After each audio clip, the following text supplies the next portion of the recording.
The evening's discourse invited a contemplative and unhurried exploration into the reimagined narratives of ancient myths, tracing their subtle manifestations throughout recorded history.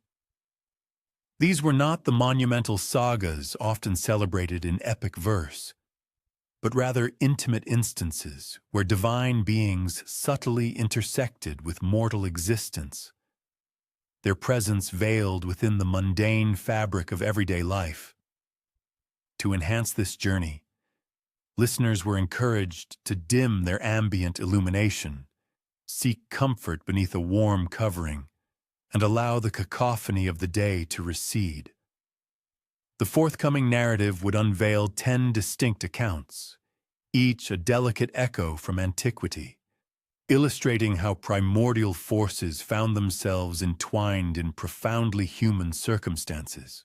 These tales, varying from the lighthearted to the deeply poignant, were meticulously crafted to guide the audience gently toward a state of restful slumber. With the stage thus set, the lights softened and perhaps a gentle fan introduced a lulling background hum. The quiet expedition through epochs and legends was poised to commence. One was invited to contemplate, if so inclined, the extraordinary scenario of the venerable ancient gods making their grand entrance not upon the celestial heights of Mount Olympus, but within the sterile, brightly lit confines of a contemporary maternity ward. Overhead, the ubiquitous fluorescent fixtures hummed with a low thrum, and from a distant corridor, the plaintive cry of a newborn punctuated the quiet. Yet this was no ordinary infant. Observers were poised to witness the advent of something truly remarkable. Zeus, for instance, did not herald his arrival with spectacular bolts of lightning. Instead, his nascent presence was marked by a subtle electromagnetic emanation that inexplicably bolstered the hospital's wireless internet capabilities to an extraordinary degree. Nurses, noticing their mobile devices consistently displaying a full 5-bar signal, even in the deepest recesses of the basement, exchanged jests about the phenomenon over their coffee breaks. They remained blissfully unaware that the tiny charge in their care was the future sovereign of the gods, destined one day to command tempestuous storms, but for the present, requiring only the routine attention of a diaper change every few hours, much like any other human infant. Hera, remarkably, was born just 3 floors above in the very same hospital on the identical night. A peculiar anomaly was observed in the maternity ward's security camera system, which inexplicably maintained a persistent focus on her designated nursery, as if an intrinsic quality about her naturally compelled such attention. The pediatric nursing staff found themselves unconsciously adjusting the neatness of their uniforms when approaching her bassinet. Even in her infancy, she exuded an undeniable aura, regal and intensely observant. When she vocalized her needs, her cries resonated less as typical infantile distress and more as an imperious declaration, signaling an immediate requirement for swift resolution. Meanwhile, in the neonatal intensive care unit, Athena made her appearance, premature yet flawlessly formed. She opened her eyes with an unnerving precocity, far earlier than any infant typically would. Dr. Martinez, the attending neonatologist, later recounted an astonishing moment, swearing that the infant had gazed directly at her with an unsettling depth of ancient sagacity. Though she internally dismissed the notion as impossible, the doctor meticulously documented the observation in the infant's medical chart. Subsequent brain scans of baby Athena revealed atypical neuronal activity in regions typically associated with advanced strategic cognition.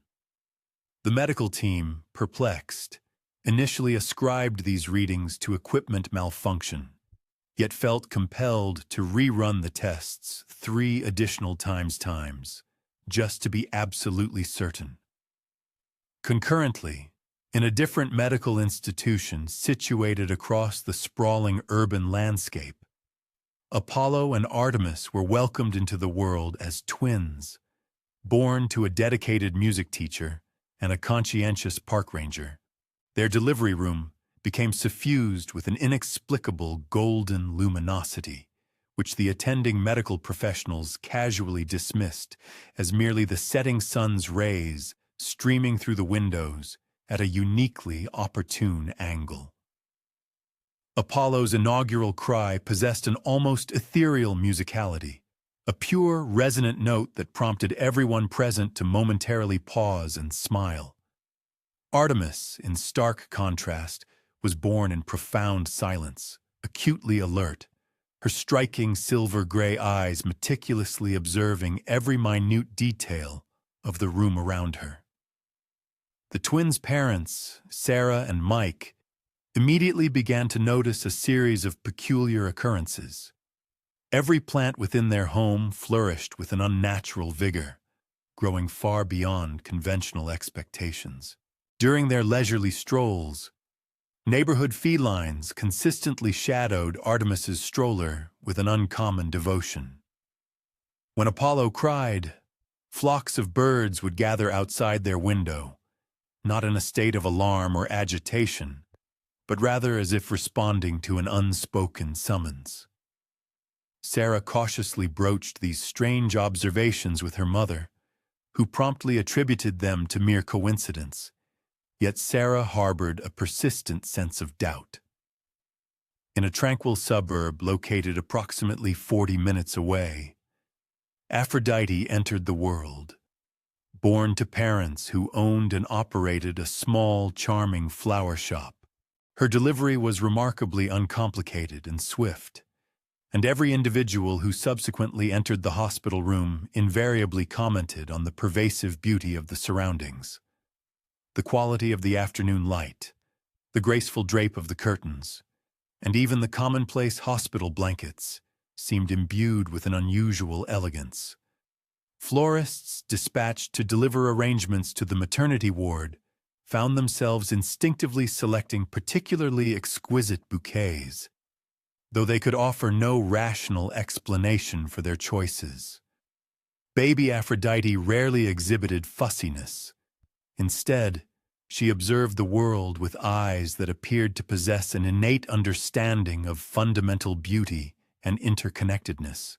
When her parents held her, they noticed a subtle yet undeniable shift in their interactions, finding themselves conversing with greater kindness and laughing with increased spontaneity. The effect was gentle but profoundly perceptible. Ares made his forceful arrival during a tumultuous thunderstorm, born to a military family within the confines of a base hospital. His mother's labor was intense but remarkably brief, and the precise moment of his birth coincided with an abrupt calming of the external storm. His father, Staff Sergeant Williams, lightheartedly quipped that his son possessed an inherent fighting spirit, a jest inspired by the infant's remarkably powerful grip. Young Ares slept undisturbed through the loudest disturbances, the wailing of sirens, the rumble of thunder, the cries of other infants. Yet he would instantly become alert at any sound indicative of conflict or distress, as if his very being was already attuned to the resonant frequency of struggle. In a quaint coastal town, Poseidon was born to a pair of marine biologists precisely during the peak of high tide. His mother's labor commenced in perfect synchronicity with the turning tide, and the infant arrived as the ocean waves crashed with their greatest force against the shoreline. The hospital, strategically constructed near the water, typically contended with persistent issues of inadequate water pressure on its upper floors. However, on this particular night, every faucet flowed with impeccable pressure, a phenomenon that baffled the maintenance staff, though they were undoubtedly grateful. Baby Poseidon exhibited a profound affinity for the sounds of water. The gentle rush of a running sink, the patter of rain against window panes, and even the subtle clinking of ice cubes settling in a glass. His parents, both deeply devoted to the ocean, found this inclination entirely natural, yet visitors noted how the infant would instantaneously calm at any water-related sound, as if recognizing a cherished, long-lost companion. Demeter's birth took place amidst the bustling activity of harvest season, welcomed by her farming parents. Her mother's labor began at the first blush of dawn, precisely as her parents were preparing for their day's arduous work in the fields. She arrived as the sun fully ascended, and remarkably, every crop on their sprawling property seemed to reach perfect ripeness that very day. Neighbors playfully attributed this bounty to the new baby's auspicious presence. Yet Demeter's parents observed a noticeable increase in the size and sweetness of their vegetables, surpassing all previous yields. The infant Demeter appeared most content when in close proximity to growing things. Her fussiness would invariably cease when she was carried through the verdant expanse of the garden, and the houseplants adorning her nursery flourished with an unusual vibrant vigor. Her very first smile bloomed as her mother cradled her near the aromatic kitchen herb garden, enveloped by the invigorating scents of basil and rosemary. Within an artist's spacious loft in the heart of the city, Hephaestus was born to a sculptor and a metalworker. His delivery proved to be complicated, and he arrived with a minor leg difference that would necessitate future physical therapy. Nevertheless, his parents embraced him with unreserved joy. An intriguing observation was made.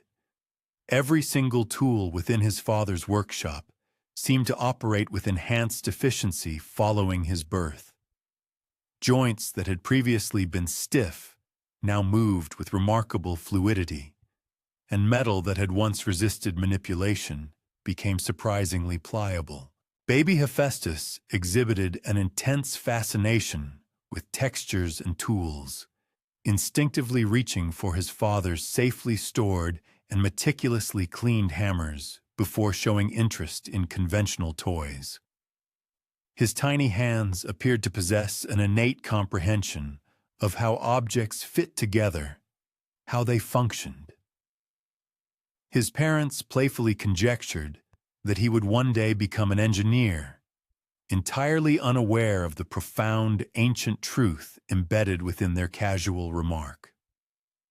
Finally, in a bustling downtown medical facility, Hermes made his entrance, born to parents deeply involved in the fields of logistics and communications.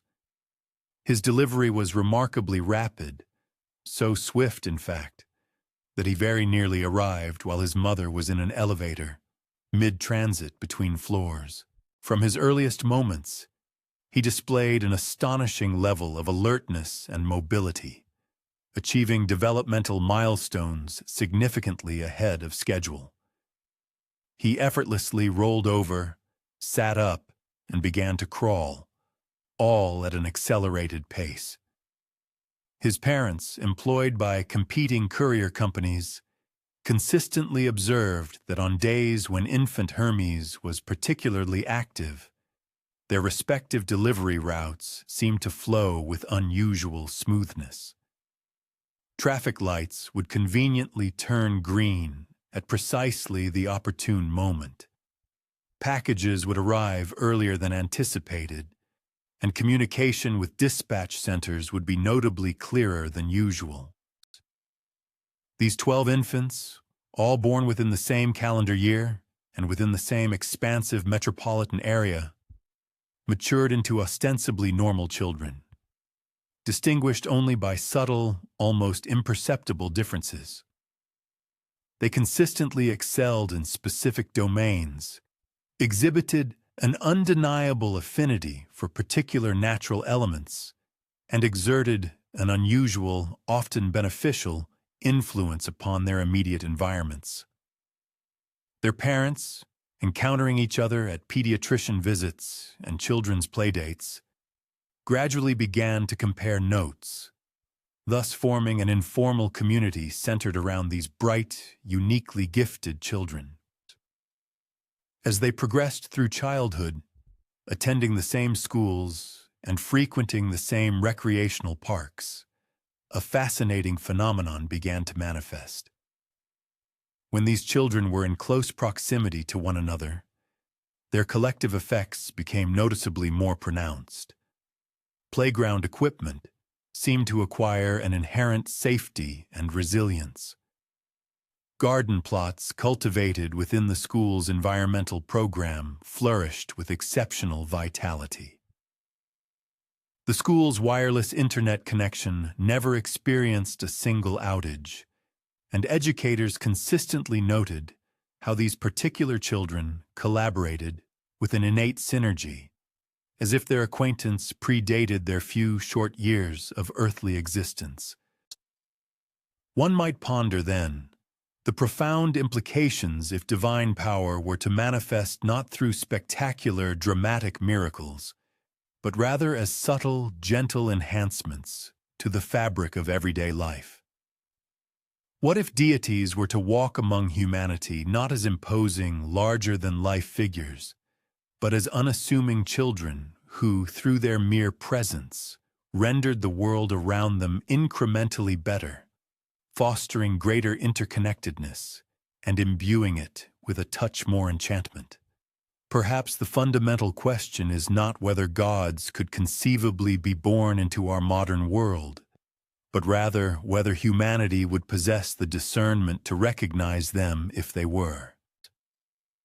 Speaking of divine beings subtly interwoven with mortal lives, an intriguing historical anecdote comes to mind concerning a man named Demetrius Koronos, who served as a primary school teacher in Sparta during the most harrowing days of World War II.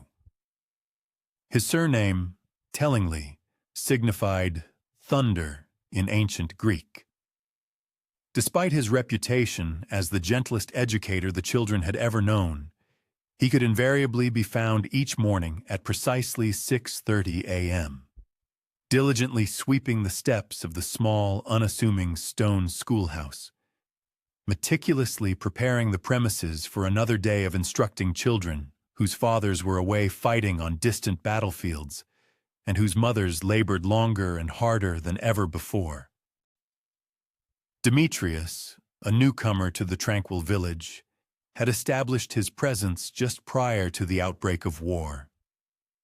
He presented himself as an educator from the northern regions, seeking a quiet life dedicated to scholarly pursuits. The local children developed an immediate and profound affection for him, an attachment they struggled to articulate.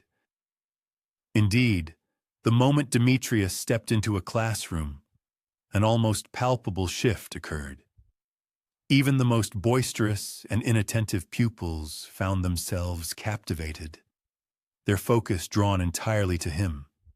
His voice possessed an extraordinary resonance, imbuing every lesson with an undeniable significance and rendering every narrative utterly unforgettable. When he recounted tales of ancient Greece, his gaze would drift to a distant point, as if he were not merely imparting historical facts from textbooks, but rather reliving deeply cherished personal memories. The escalating conflict cast a long shadow, rendering nearly every commodity scarce. Sheets of paper, writing implements, essential foodstuffs, and perhaps most crucially, hope itself. Yet by some inexplicable means, Demetrius's classroom remained perpetually well-provisioned. While other instructors frequently lamented their depleted chalk supplies, his own box inexplicably maintained its fullness. As winter's biting cold rendered the school building almost uninhabitable, his particular classroom radiated an unwavering warmth, despite the absence of any discernible or additional heating apparatus. The children, with their innate perceptiveness, observed these anomalies, yet chose not to question them.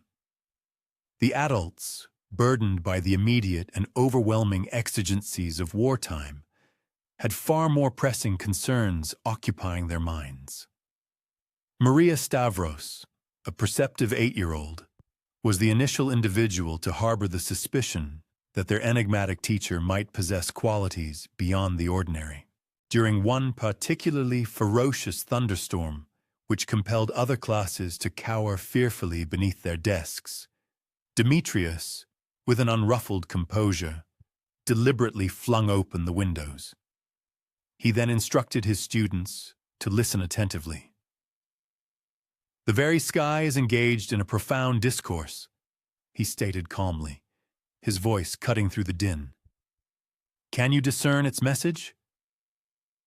As he uttered these words, the tempest itself seemed to abate, its furious roiling diminishing, as if it were indeed heeding his quiet command. Young Nikos Papandreou, whose father was actively engaged in the conflict raging in Albania, once posed a poignant question to Demetrius, inquiring if he believed the war's conclusion was imminent. The teacher's gaze drifted towards the window, where dark clouds were beginning to coalesce. Certain storms, he mused, must inevitably run their full course, yet it is an immutable truth that every storm, without exception, ultimately breaks. That very afternoon, the village received its first truly heartening news in many months. A letter arrived, confirming Nikos's father was safe and would soon be returning home on a period of much-anticipated leave. The schoolmaster was also known for his rather singular habits, which often piqued the curiosity of the villagers. He notably never carried an umbrella, yet he never appeared to be even remotely dampened by the heaviest of downpours. Moreover, he possessed an uncanny ability to forecast shifts in weather patterns days in advance, a prescient skill that proved invaluable to families striving to prepare their modest garden plots and safeguard their dwindling number of livestock. Farmers, initially hesitant, soon began to seek his counsel informally, and his meteorological predictions unfailingly proved to be entirely accurate, fostering a quiet reliance on his unique gift. During the exceptionally severe winter of 1941-42, a period marked by desperate food scarcity, Demetrius took the initiative to organize communal meals within the school courtyard. By some inexplicable alchemy, large pots of stew, which by all reasonable estimations should have sustained perhaps 20 individuals, inexplicably managed to stretch and provide for a gathering of 40. Families would contribute whatever meager provisions they could spare: a handful of potatoes, a small measure of barley, some wild foraged greens, and depart from these gatherings feeling remarkably more sated and nourished than the sum of the ingredients should ever have permitted. The village priest, Father Andreas, frequently observed these remarkable communal gatherings with a profound sense of awe and spiritual wonder. He keenly noted that whenever Demetrius offered a quiet blessing over the food, almost imperceptibly, there invariably appeared to be a sufficient quantity for all present. The devout priest had dedicated many years to the rigorous study of theology, immersing himself in sacred texts and doctrines. Yet he had never encountered anything quite comparable to the extraordinary influence this unassuming schoolteacher exerted, not only over the vagaries of the weather, but also upon the very fabric of the community itself. One particular evening, as the villagers were congregating for one of these vital communal meals, the ominous drone of German patrol planes echoed overhead. Every person present instinctively glanced skyward, their faces etched with palpable dread, for aerial raids had become an increasingly common and terrifying occurrence. Demetrius, however, remained utterly calm, his gaze fixed steadily upon the sky. The planes executed a wide circle once, then a second time, before inexplicably altering their course and continuing northward without incident. The villagers, relieved and bewildered, attributed this fortuitous turn of events to sheer luck. Yet Demetrius offered a subtle smile, a gesture that strongly implied a deeper understanding of the situation, one entirely beyond their comprehension. As the months gradually unfolded, the village children began to circulate increasingly fantastical tales about their beloved teacher, narratives that verged on the mythical. Little Anna, for instance, solemnly swore she had witnessed Demetrius engaged in conversation with the majestic eagles that nested in the rugged hills above the school. Petro, another student, confidently asserted that his teacher possessed the ability to gather lightning bugs into jars simply by addressing them with polite requests. Sophia, for her part, adamantly insisted that whenever Demetrius experienced profound joy, the very atmosphere of the classroom became electrically charged, causing their hair to stand ever so slightly on end. The adults, though publicly dismissing these stories as mere products of childish imagination, privately harbored growing suspicions. There was, undeniably, an inexplicable quality about Demetrius Koronos that simply defied conventional understanding. He never appeared fatigued, never succumbed to illness, and remarkably, never lost his composure or patience, even when confronted with the most challenging and unruly students. His lessons concerning Greek mythology were delivered with such vividness and evocative power that the children often found themselves dreaming about these ancient narratives for days afterward. During the spring of 1942, British aircraft initiated a series of regular supply drops intended for the Greek resistance fighters who had sought refuge in the surrounding mountains. These clandestine operations were meant to be conducted with the utmost secrecy, yet Demetrius invariably seemed to possess an uncanny foreknowledge of their precise timing. On such days, he would strategically schedule outdoor lessons, leading his class to expansive hillside meadows. There, the children would engage in their reading and arithmetic exercises, all the while being conveniently positioned to observe the parachutes gracefully descending, resembling vibrant, ephemeral flowers blooming against the vast canvas of the sky. The grateful resistance fighters, appreciative of his discreet assistance and invaluable insight, subsequently began to meet with Demetrius in hushed clandestine sessions. While he never directly participated in their perilous missions, his remarkably accurate weather predictions provided them with a crucial advantage, enabling them to skillfully evade German patrols and plan successful operations. They bestowed upon him the moniker Koronos the Oracle, a designation whose profound accuracy they perhaps did not fully comprehend at the time. As the relentless war persisted and the prevailing conditions continued to deteriorate, Demetrius's presence became an increasingly indispensable cornerstone for the village's very survival. His understated yet profound leadership proved instrumental in mediating and resolving the inevitable conflicts that arose over the ever-dwindling resources. His unwavering commitment to teaching ensured that the children's minds remained actively engaged and imbued with a vital sense of hope, even as every other aspect of their existence seemed mired in bleak despair. His extensive meteorological knowledge provided farmers with critical guidance, enabling them to maximize their meager harvests during exceptionally challenging times. Most significantly, however, He instilled in the villagers something profoundly vital to believe in.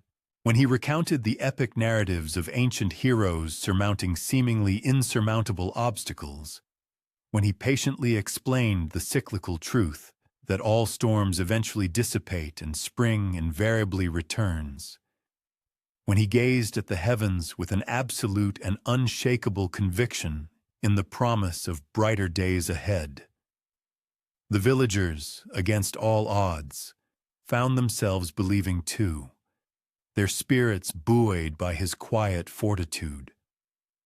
One day in early 1943, with the distant prospect of liberation beginning to glimmer, though still seemingly far off, Maria Stavros, now a 9-year-old imbued with newfound courage, finally articulated the question that had secretly preoccupied all the children.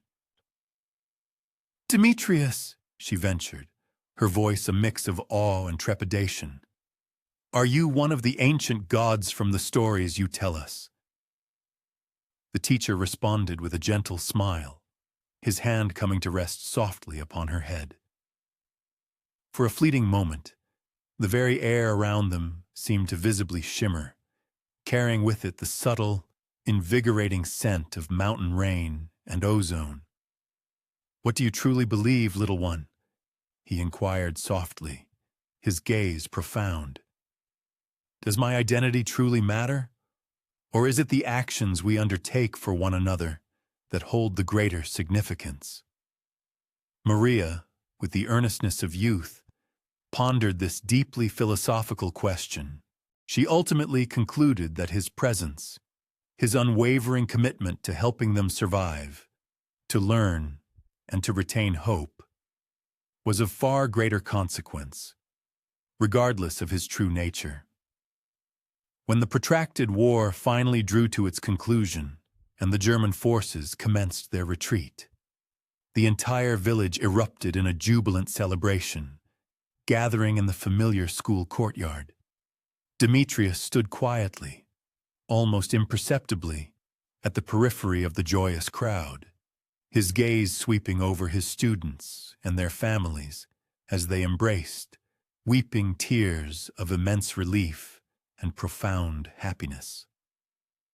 As the festivities extended well into the night, people gradually realized that their beloved teacher had mysteriously vanished. Their diligent search for him the following day yielded only a single poignant note left upon his desk. "Continue to cherish and care for one another. Always remember that every storm, no matter how fierce, eventually passes, and that wisdom, when shared freely, only grows stronger." Within the desk drawer, they discovered meticulously detailed lesson plans prepared for the entirety of the upcoming academic year, alongside a generous supply of educational materials, sufficient to ensure the school's continued operation. Demetrius Koronos was never again observed in that physical manifestation, nor in that particular village. However, on certain tempestuous nights, when a gentle rain descended upon the village gardens and distant thunder softly rumbled across the surrounding hills, the elderly inhabitants would solemnly swear they could discern a familiar, resonant voice carried on the wind, a voice still imparting timeless lessons about patience, the enduring strength of community, and the immutable certainty that even the most arduous times are ultimately transient. Perhaps the most profound magic he wielded was not in his capacity to command storms or miraculously multiply sustenance, but rather in his ability to illustrate to humanity that even deities, when truly wise, invariably choose to serve rather than to rule. At times, the most profoundly divine act one can perform is simply to assist a child in learning to read, or to ensure that no individual suffers the pangs of hunger, or merely to be a steadfast presence when people are most desperately in need of hope. And perhaps this profound lesson is one that holds universal applicability for all of us.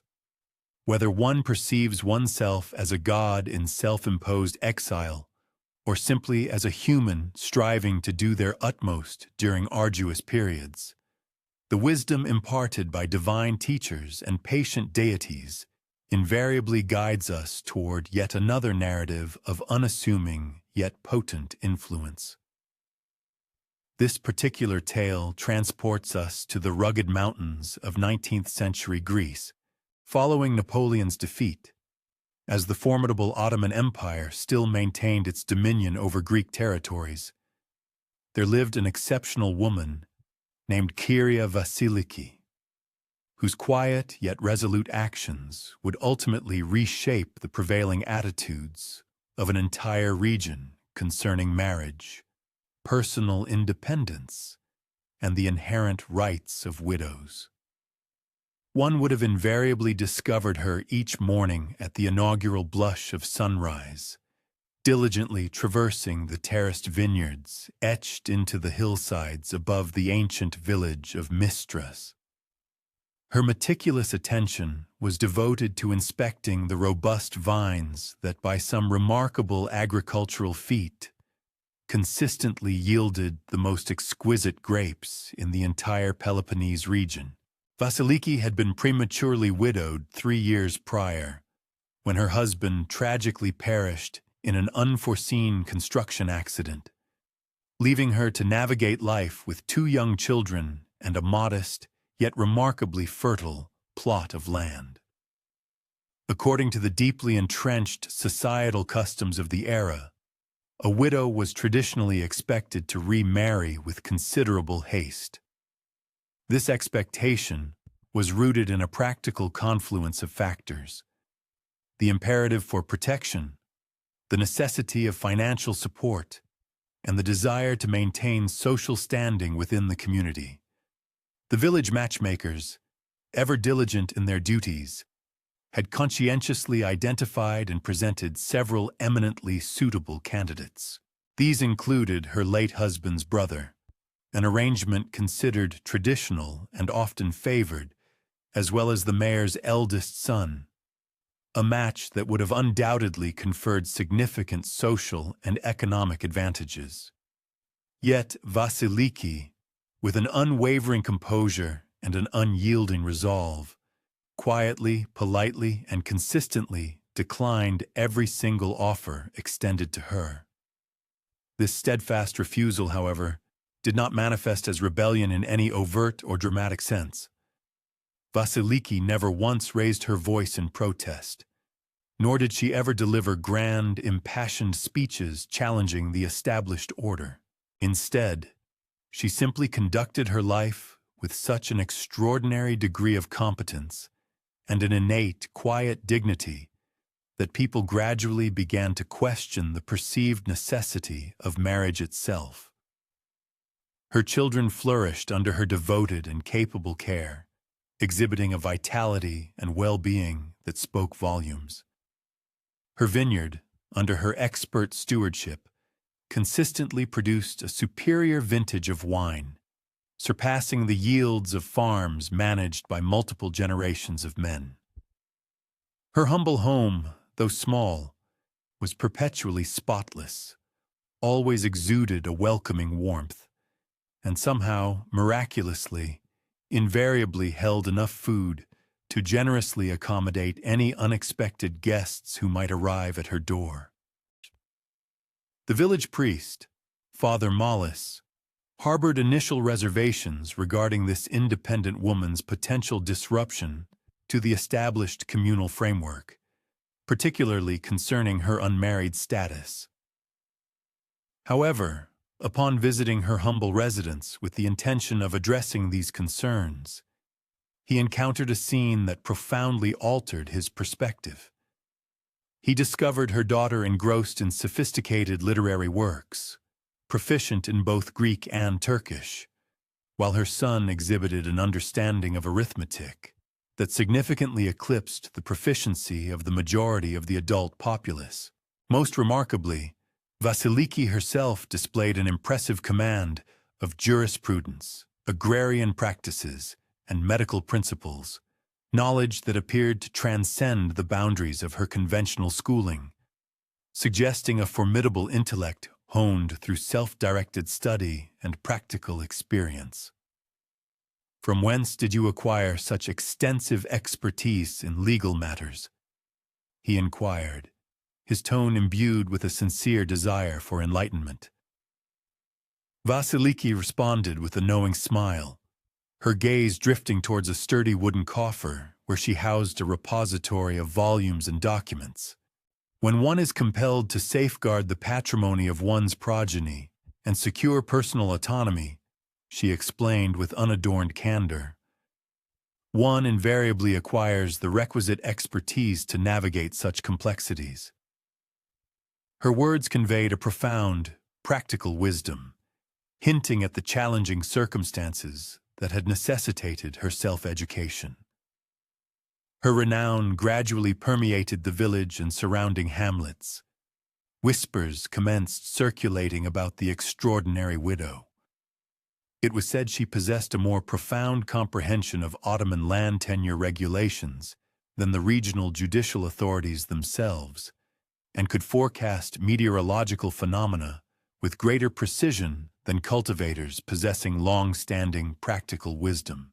Moreover, she seemed to possess a preternatural aptitude for mediating disagreements and resolving contentious issues between neighbors. Consequently, individuals commenced seeking her counsel, their requests extending beyond mere agrarian concerns to encompass intricate legal dilemmas, domestic disagreements, and crucial entrepreneurial choices, a testament to the widespread trust and respect she had cultivated. A pivotal juncture materialized with the audacious challenge posed by Kyrios Panagiotis, an affluent proprietor hailing from an adjacent settlement. He brazenly endeavored to appropriate a segment of Vasiliki's esteemed vineyard, asserting that a female individual was legally precluded from possessing such valuable assets without the superintendence of a male guardian.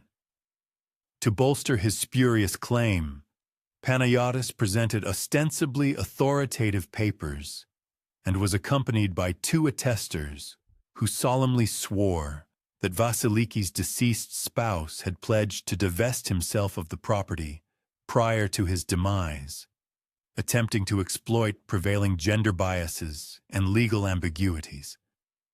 The community, steeped in traditional expectations, largely anticipated Vasiliki's capitulation to this audacious assertion, or at the very least, expected her to enlist the advocacy of male kinsmen to represent her interests. Defying these ingrained assumptions, she presented herself at the district administrator's bureau, armed with her own meticulously organized and clearly annotated documentation. She tendered not merely irrefutable evidence of unequivocal proprietorship, but additionally, compelling testimony that Panagiotis had perpetrated comparable territorial encroachments upon other bereaved women throughout the region. Her exposition was executed with such exhaustive precision, her mastery of legal protocol so profoundly impressive, that the administrator, a Turkish dignitary who had initially harbored a degree of partiality towards Panagiotis's assertions, was swayed entirely.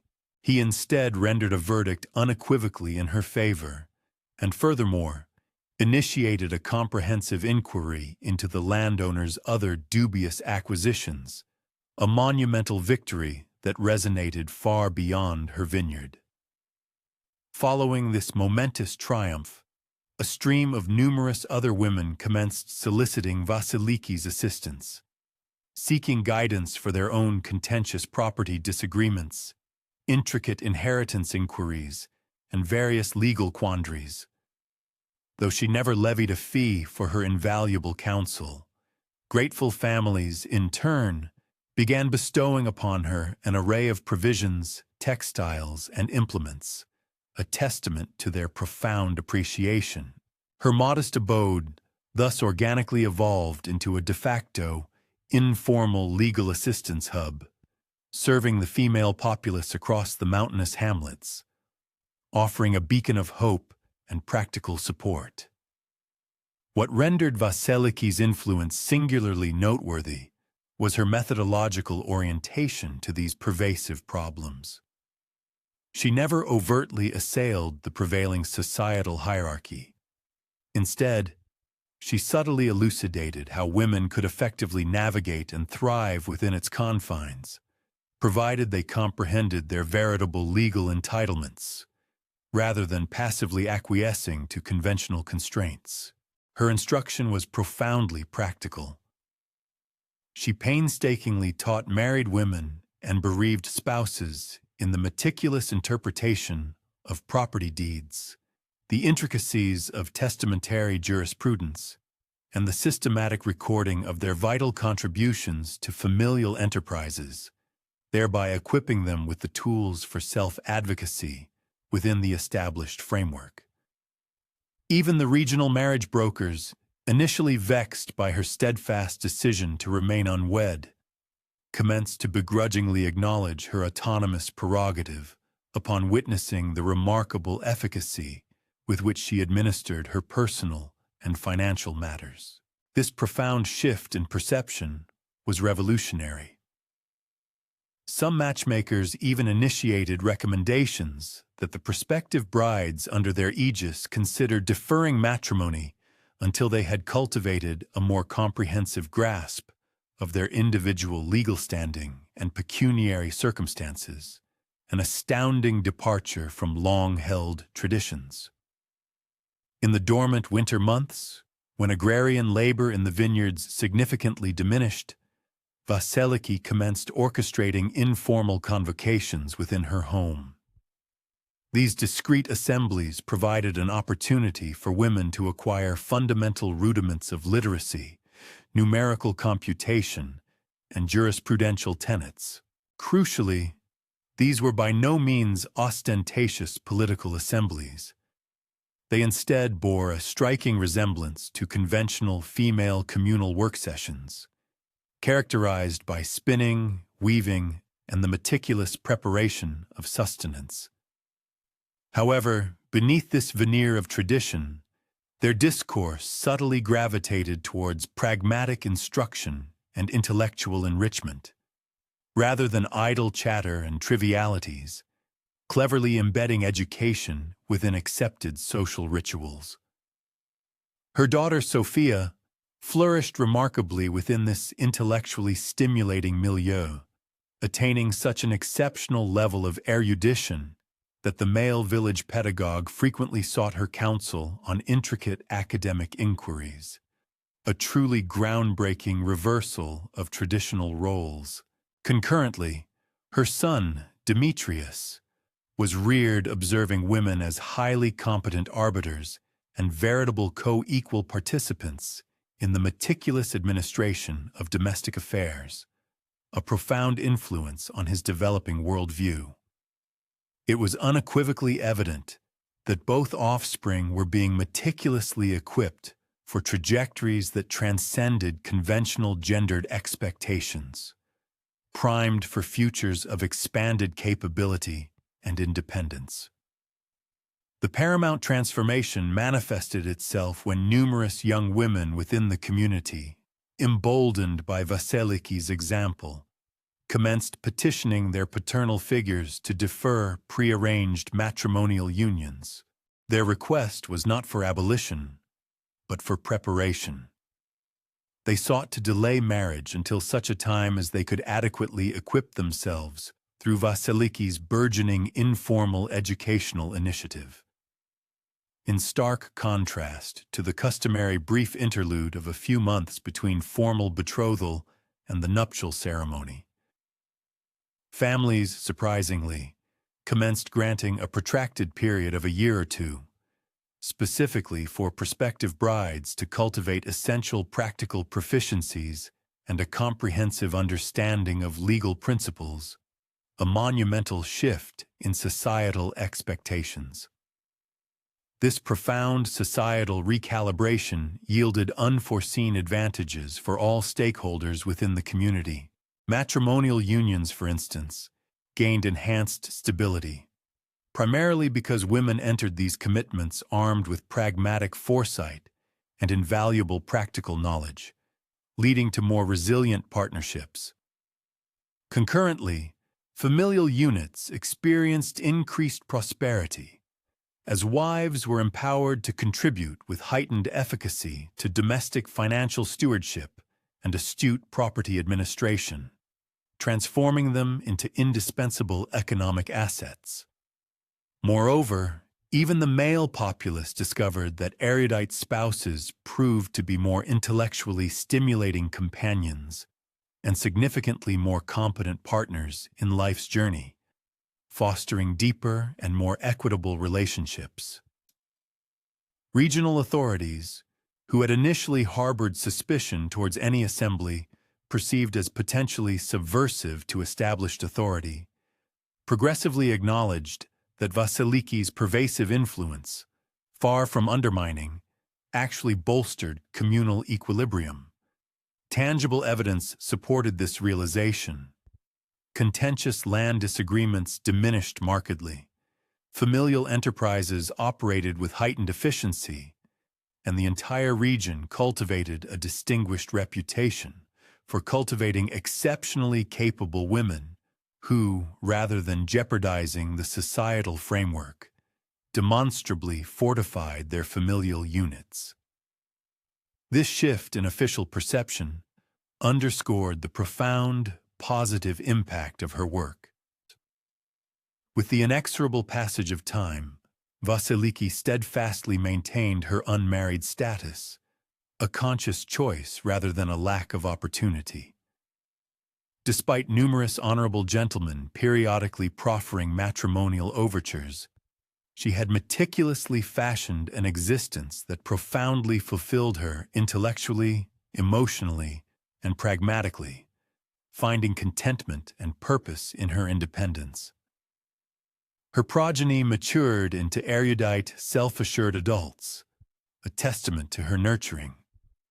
Her esteemed vineyard consistently yielded bountiful harvests, symbolizing her astute management, and her renown as a sagacious arbiter extended far beyond the confines of the immediate locality, reaching distant communities. Inspired by her paradigm, other bereaved women commenced emulating her example, electing to remain unwed and establishing autonomous domiciles, sustained by their individual proficiencies and pecuniary assets. This burgeoning trend was not perceived as radical, primarily because Vasiliki had demonstrably proven that such independent arrangements could, in fact, fortify communal equilibrium rather than jeopardizing it, subtly reshaping societal norms. Consequently, when the long-awaited Greek independence was finally achieved in the 1820s, the region was already culturally acclimatized to formidable women assuming prominent leadership capacities within both familial and communal spheres. The subsequent transition to novel political arrangements proceeded with notably greater fluidity than in numerous other locales, owing to the crucial fact that indigenous women were adequately prepared to competently administer expanded responsibilities, thereby allowing men to concentrate their efforts on the exigencies of military and political transformations. Vasiliki herself enjoyed a protracted lifespan, extending gracefully well into her octogenarian years, a life richly lived and profoundly impactful. She was enveloped by her progeny, numerous grandchildren, and a flourishing community of women who had profoundly assimilated the understanding that matrimony represented a deliberate choice, rather than an inescapable economic imperative. Her esteemed vineyard was, fittingly, bequeathed to her daughter, who in turn had entered into a chosen marital union with a man who profoundly revered her intellectual cultivation and personal autonomy, a direct reflection of Vasiliki's teachings.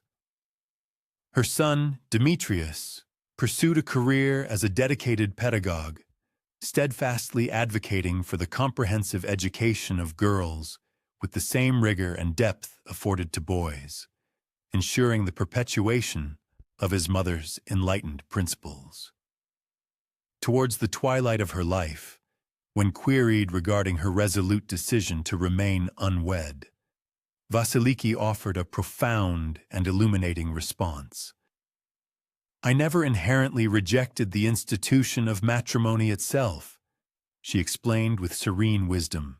Rather, I steadfastly declined a union devoid of comprehension, lacking genuine choice, and bereft of inherent dignity." She continued, "Perhaps the most enduring lesson I imparted was the profound truth that women, akin to fine vintages, accrue greater value and distinction through patience, profound knowledge, and the cultivation of optimal conditions for personal growth." Thus, her enduring legacy was characterized not by dramatic revolutionary upheaval, but by a subtle, yet profound, transformation of societal expectations concerning women's capabilities and the potential evolution of matrimony when freely undertaken by enlightened partners, fostering a more equitable and fulfilling social fabric.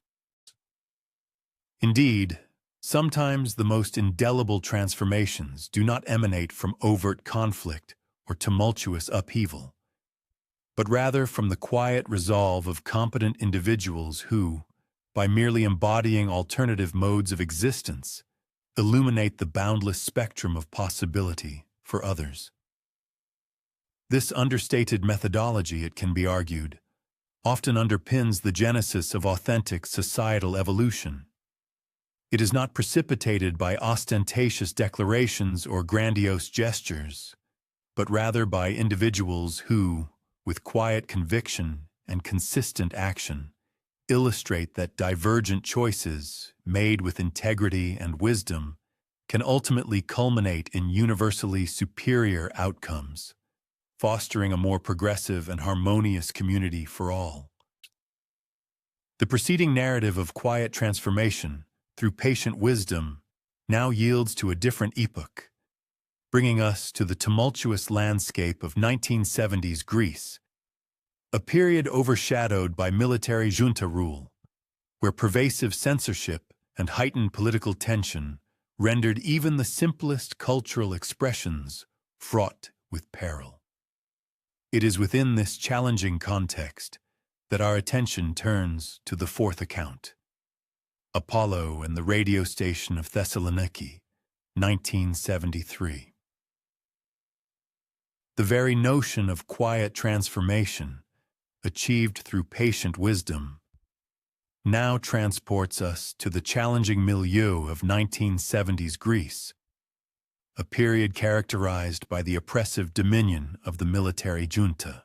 During this era, pervasive censorship and escalating political tension rendered even unadorned cultural expressions fraught with palpable peril, stifling the nation's spirit. Yet, within the northern metropolis of Thessaloniki, a modest radio station, against all odds, managed to surreptitiously transmit glimmers of hope and resilience throughout the most somber years of autocratic rule, becoming an unexpected sanctuary for the human spirit. One would have discovered the station ensconced within a repurposed apartment edifice situated 3 flights above street level, a seemingly unassuming location for such a potent voice. Here, a solitary figure named Phedros Luminatsis diligently manned the nocturnal broadcast shift, spanning the quiet hours from midnight to 6 a.m. His distinctive program, aptly titled Songs Before Dawn, officially presented a repertoire of traditional Greek musical compositions and poetic recitations, all meticulously vetted and sanctioned by the vigilant government censors. Nevertheless, discerning listeners across the expanse of northern Greece intuitively recognized that an extraordinary phenomenon, a subtle defiance woven into the fabric of the broadcasts, transpired during those hushed hours as the majority of the populace slumbered, transforming mere entertainment into something far more profound. Auckland. Phaedros Luminasis had mysteriously materialized in Thessaloniki during the year 1971, submitting an application for employment at the aforementioned radio station, accompanied by an impressive dossier of impeccable credentials spanning the disciplines of musicology, literary arts, and communication studies. His references, meticulously verified from esteemed universities and venerable cultural institutions, proved unimpeachable, albeit with a curious caveat. No one within those establishments retained a distinct recollection of his tenure, adding an enigmatic layer to his past. He conversed in contemporary Greek with consummate fluency, yet occasionally punctuated his speech with turns of phrase that bore an unmistakably archaic resonance, as though he had acquired the tongue eons prior and was still subtly acclimatizing to its modern inflections. The nocturnal shift was generally deemed less coveted, owing to its attenuated listenership, minimal supervisory oversight, and its primary function of merely bridging the temporal gap until the commencement of diurnal programming. However, Phaedros specifically petitioned for this particular assignment, articulating a profound preference for the tranquil hours when individuals were purportedly most amenable to the evocative power of music and poetry. The station manager, expressing considerable gratitude for securing an individual amenable to nocturnal employment, refrained from probing the intricacies of this unusual preference, simply relieved to fill the unpopular slot. It was an unusual preference for the graveyard shift, one that apparently went unchallenged. From its inaugural broadcast, an undeniable distinction permeated Songs Before Dawn. Phaedros possessed a vocal quality that seemed to radiate pure luminescence, a timbre both profoundly warm and exquisitely clear, capable of imparting solace even when delving into the most challenging subjects. He engaged with his listenership as though addressing cherished personal acquaintances, sympathetically acknowledging their hardships without ever directly censuring the government, and offering tender encouragement while meticulously avoiding any perilous political declarations.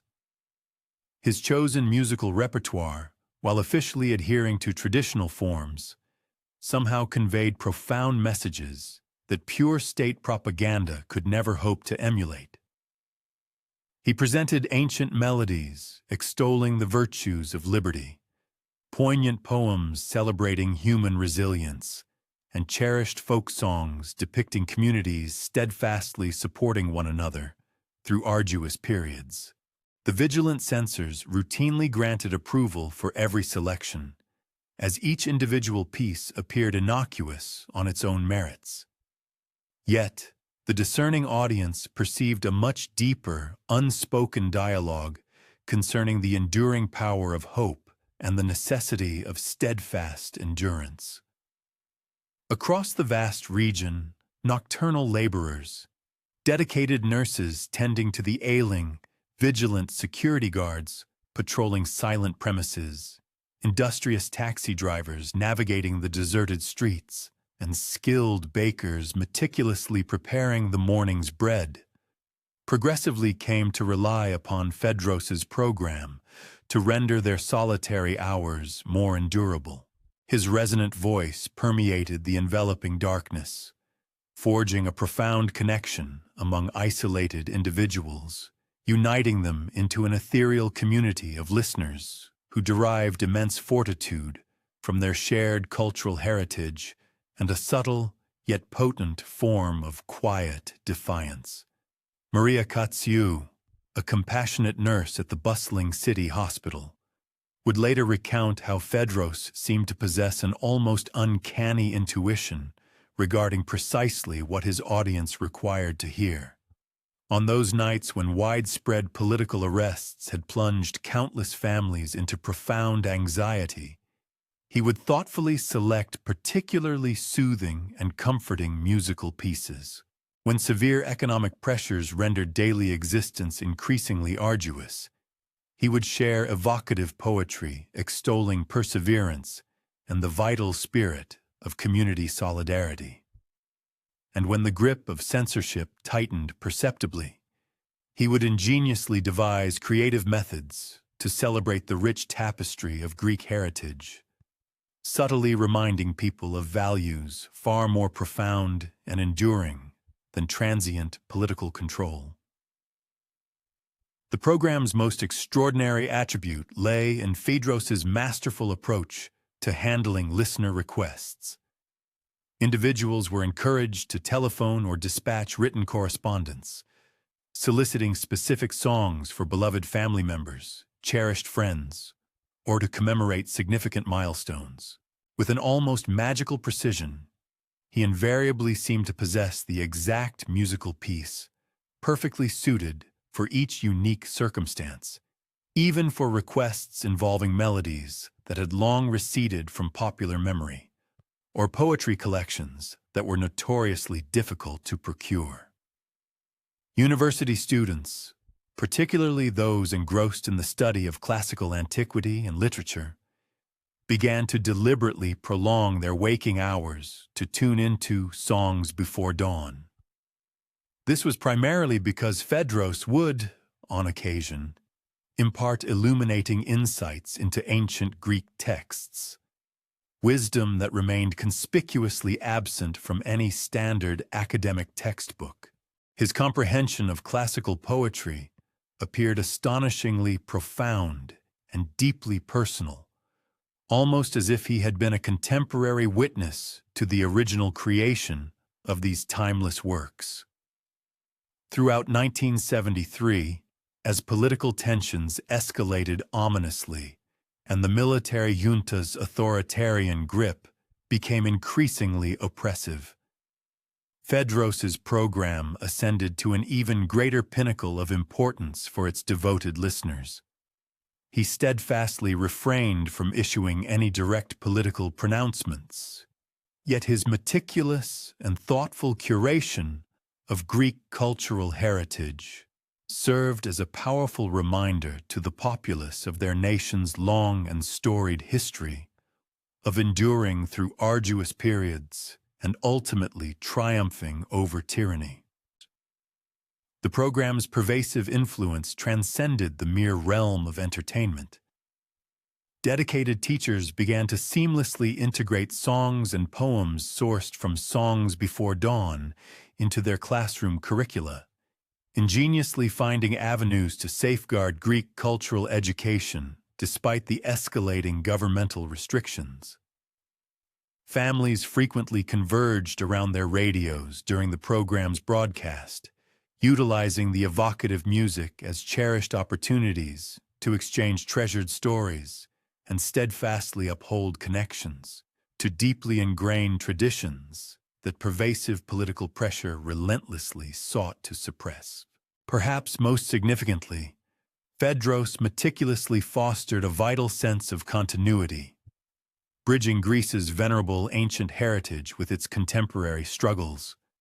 His program subtly suggested that the identical intrinsic strength which had propelled Greek civilization through countless centuries of formidable challenges remained readily accessible to modern individuals confronting their own unique adversities.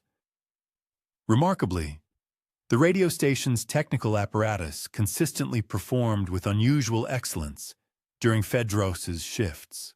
Station engineers frequently observed that broadcast quality maintained an impeccably high standard from the stroke of midnight until 6 a.m., conspicuously devoid of the technical glitches and disruptions that frequently plagued other broadcast periods. Furthermore, the station's signal inexplicably extended beyond its anticipated range, with listeners reporting crystal-clear reception in remote mountain villages and distant islands where other programs typically registered as faint or distorted. Government monitors periodically scrutinized the program's content, but consistently failed to uncover anything remotely objectionable. Fedros maintained scrupulous adherence to official broadcasting guidelines, yet his discerning listeners intuitively understood that he was offering something far more invaluable than mere diversion. A profound affirmation that Greek culture possessed an inherent resilience superior to any political system, and that it would assuredly outlast the prevailing difficulties. As 1973 gradually progressed towards the pivotal events that would ultimately precipitate the downfall of the junta, Songs Before Dawn assumed an increasingly vital role as a beacon of hope and a touchstone for cultural identity. Fedros never directly forecasted political upheavals, but his artful selection of music and poetry appeared to subtly prepare his listeners for the profound possibility that arduous times were inherently transient and that brighter days might indeed be on the horizon. The program's most indelible moment unfolded in November 1973, amidst the tumultuous student uprising at the Athens Polytechnic University. While the majority of media outlets faced severe censorship, Fedros ingeniously managed to acknowledge the unfolding events indirectly by broadcasting a carefully curated series of songs that spoke of youthful spirit, unwavering courage, and the selfless sacrifice for cherished ideals. The listeners, with remarkable acuity, comprehended that he was honoring the students' bravery without transgressing any broadcasting prohibitions. Following the eventual collapse of the junta in 1974, many anticipated a dramatic transformation in Songs Before Dawn, perhaps expecting it to adopt a more overtly political or contemporary posture. Instead, Fedros steadfastly maintained his characteristic gentle approach, continuing to play traditional music and recite poetry that served as poignant reminders to Greeks of their rich cultural heritage and the paramount importance of nurturing community bonds through any period of societal change. However, as democratic governance was progressively re-established and Greece embarked upon a rapid trajectory of modernization, the program's primary audience began to gravitate towards daytime broadcasts and more contemporary content. The overnight shift consequently diminished in perceived importance, leading the station manager to suggest that Fedros might prefer transitioning to peak listening hours. To the surprise of all, Fedros politely declined the promotion. He articulated a preference for the serene intimacy of the nocturnal hours and cherished the unique rapport he had cultivated with listeners who sought solace during their solitary moments. Nevertheless, his profound dedication to the program appeared to gradually wane, as if his specific vital mission had at last reached its completion. In 1975, Fedros tendered his resignation, citing his intention to return to his family in rural Greece. His farewell broadcast was characterized by its elegant simplicity and deeply moving sincerity, comprising a carefully chosen collection of beloved songs from the program's 4-year tenure, interspersed with concise, heartfelt comments expressing his profound gratitude for the unwavering loyalty of his listeners. He concluded by asserting that the enduring power of music and poetry would continue to provide solace and inspiration long after any particular broadcaster had faded from the airwaves. The station diligently endeavored to find a suitable successor for Songs Before Dawn, but no one proved capable of truly recapturing the unique essence that Fedros had so masterfully created. The program continued for only a few additional months before it was ultimately supplanted by more conventional late-night programming. Years subsequently, Individuals who had regularly tuned into Songs Before Dawn would still frequently recall the profound significance the program held for them during that exceptionally challenging era. Many attested that Fedros's distinctive voice and his carefully chosen musical selections had been instrumental in helping them preserve their inherent sense of Greek identity and sustain hope for more propitious times, even when both seemed under relentless assault. Some longtime listeners even claimed that on certain exceptionally clear nights, when atmospheric conditions were perfectly aligned, they could still occasionally discern faint fragments of familiar melodies and that distinctly warm, encouraging voice drifting across the airwaves from some remote, enigmatic station. Whether this phenomenon was merely a product of vivid memory, fertile imagination, or something altogether more mystical, it served as a powerful reminder that the finest aspects of Greek culture, the evocative music, the profound poetry, and the resilient community spirit that Fedros had so passionately championed, remained as robust and enduring as ever. Perhaps the most exquisitely impactful broadcasts are not those that proclaim their messages with boisterous volume, but rather those that whisper gently to individuals enveloped in the darkness, subtly reminding them that dawn invariably follows night, that culture inherently outlives transient politics, and that even in the most profoundly solitary hours, humanity remains intricately connected by voices that comprehend both our deep-seated struggles and our fervent aspirations. Story 5. Athena at the Library, the girl who hid books from the junta. The enduring power of voices that transmit wisdom through periods of darkness naturally guides us to another compelling narrative from those very same tumultuous years. This time, it concerns a teenage girl whose quiet, yet formidable intellect proved instrumental in safeguarding invaluable knowledge when the authorities sought to rigorously control what citizens were permitted to read and, by extension, to think.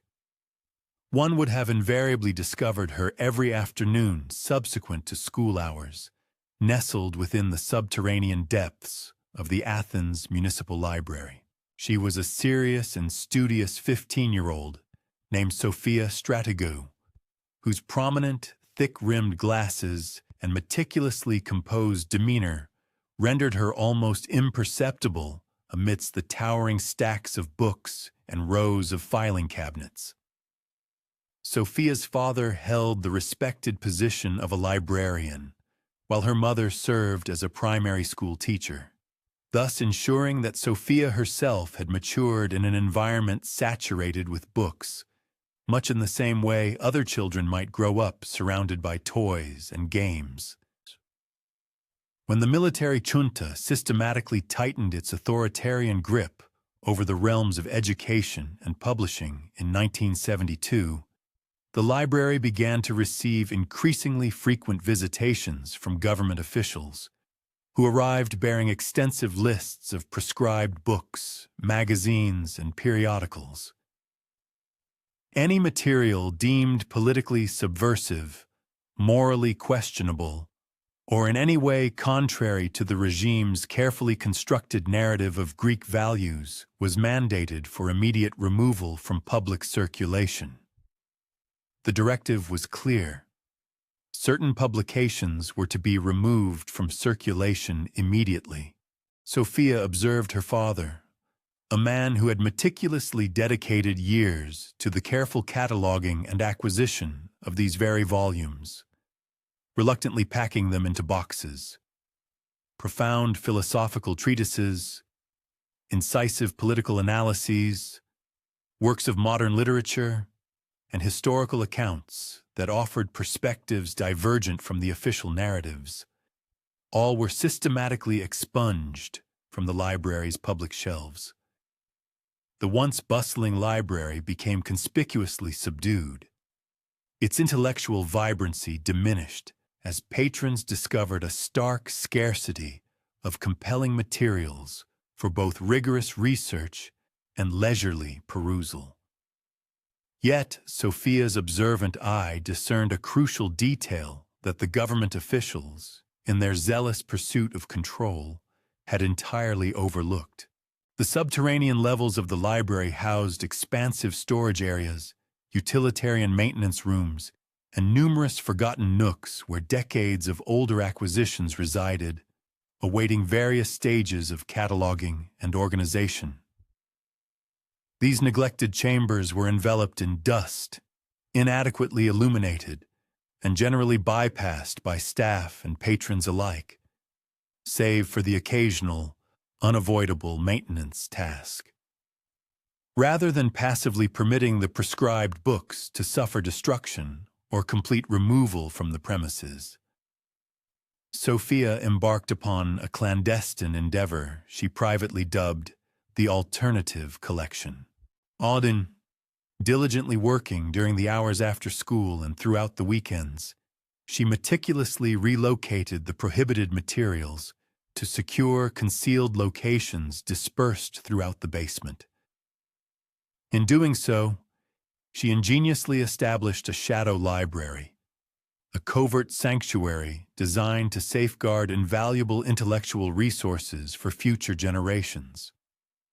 Her meticulously crafted system demonstrated a remarkable level of sophistication, particularly for a teenager operating in solitude. Sophia devised coded inventory lists that bore a striking resemblance to routine maintenance records. These documents cataloged the hidden materials using reference numbers that ostensibly pertained to heating equipment, electrical supplies, and general building maintenance items.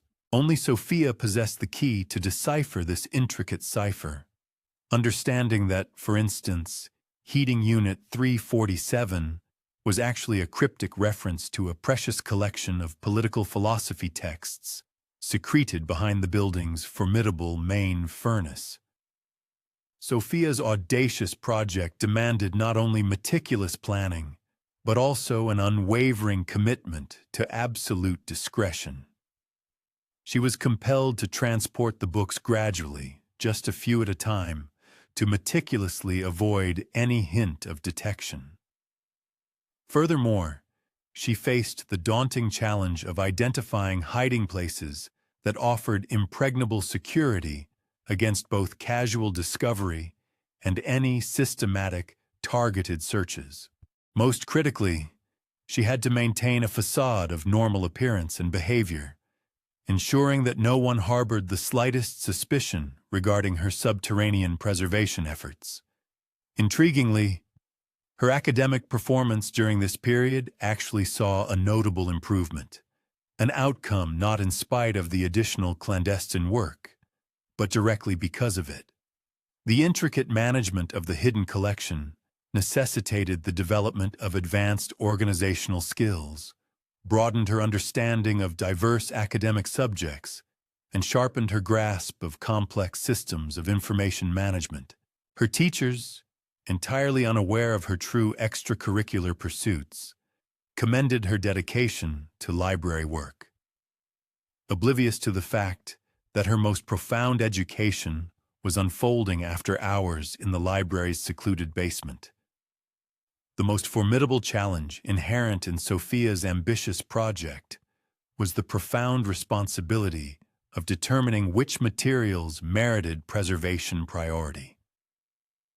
Space was inherently limited, security was paramount, and she was tasked with exercising discerning judgment regarding which books would ultimately prove most valuable to future researchers and eager readers.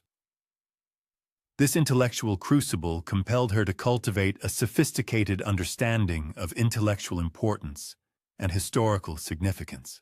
She commenced her efforts by safeguarding foundational philosophy and political theory texts, recognizing their irreplaceable nature.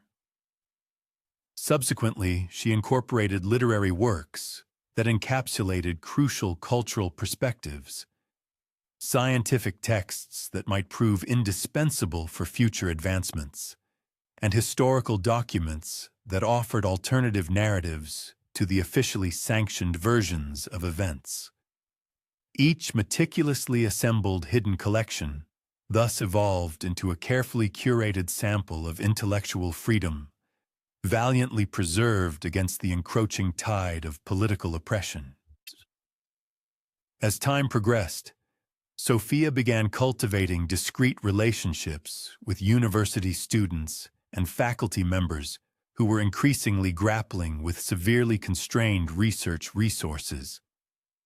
While she could not, under any circumstances, directly grant access to the banned materials, she ingeniously commenced offering subtle guidance concerning alternative research approaches and creative bibliography strategies. These indirect interventions proved invaluable in assisting serious scholars to persist in their academic pursuits, despite the stringent official restrictions.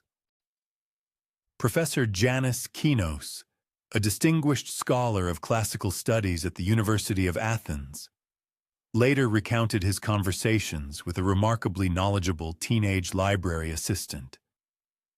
He often mused that this young woman seemed to possess an intuitive understanding of research needs that surpassed that of many seasoned professional librarians. Sophia would intently listen to his research dilemmas and, with an uncanny knack, would somehow manage to suggest approaches or resources that consistently proved unexpectedly helpful. Her assistance was always artfully indirect and meticulously plausible, never betraying the true source of her insights. She might, for instance, casually remark that certain older translations contained nuanced interpretations not readily available in contemporary editions, or suggest that a comprehensive comparative analysis might necessitate examining materials that predated recent editorial revisions. Scholars, recognizing the profound utility of her seemingly casual observations, gradually learned to pay close attention to Sophia's understated advice regarding research methodology. The hidden collection steadily yet gradually expanded throughout the pivotal years of 1972 and 1973. Sophia's basement, once a mere utility space, transformed into a secret repository of intellectual freedom, meticulously preserved by one exceptionally determined teenager who possessed a profound understanding that knowledge, once extinguished, might prove irrevocably lost. She operated in absolute solitude, never enlisting helpers who might inadvertently compromise the project's security through accidental disclosure. Her most audacious decision, however, arose when government officials announced a comprehensive and exhaustive review of all library materials, explicitly including all storage areas and basement collections. Sophia immediately grasped the gravity of the situation, realizing that even her most carefully hidden materials might be unearthed during such a systematic and thorough search. A new, even more secure preservation method was urgently required. Leveraging the advanced organizational skills she had honed through the meticulous management of the hidden collection, Sophia initiated the microfilming of the most critical materials. The library's existing microfilm equipment was primarily designated for the preservation of newspapers and historical documents, but she ingeniously gained access during off hours by volunteering to assist with routine preservation projects. The resulting microfilm collection offered a significant advantage. It could be stored in far smaller spaces and concealed with considerably greater efficacy than bulky physical books. The comprehensive review finally commenced in early 1974, with government officials conducting exhaustive searches of areas that had, until then, never been systematically examined. Sophia watched with palpable nervousness as inspectors meticulously scrutinized storage rooms, maintenance areas, and the forgotten corners where less critical hidden materials had been placed. Indeed, some materials were regrettably discovered and subsequently confiscated. However, Sophia's most sophisticated and ingenious hiding places remained entirely secure. More importantly, her invaluable microfilm collection preserved the intellectual content of those materials that were physically found and removed. The knowledge itself, the true essence of the works, resiliently survived even when individual books were physically destroyed. As political tensions escalated throughout 1974 and the military junta's repressive control began to visibly weaken, Sophia found herself in an unexpectedly pivotal position. She had, through her tireless efforts, preserved materials that would prove absolutely crucial for comprehending the insidious period of censorship and for painstakingly rebuilding intellectual freedom once the oppressive political restrictions were finally lifted. Her teenage project, born out of necessity and courage, had matured into an invaluable historical resource. When the military government finally collapsed in 1974, Sophia was confronted with the intricate and delicate task of gradually restoring the hidden materials to public access, all while meticulously avoiding any revelation of the full extent of her extraordinary preservation activities. She had to exercise extreme caution, ensuring that she did not attract official attention that might potentially create problems for her family or for the library administration. Her chosen solution was characteristically methodical and infused with unwavering patience.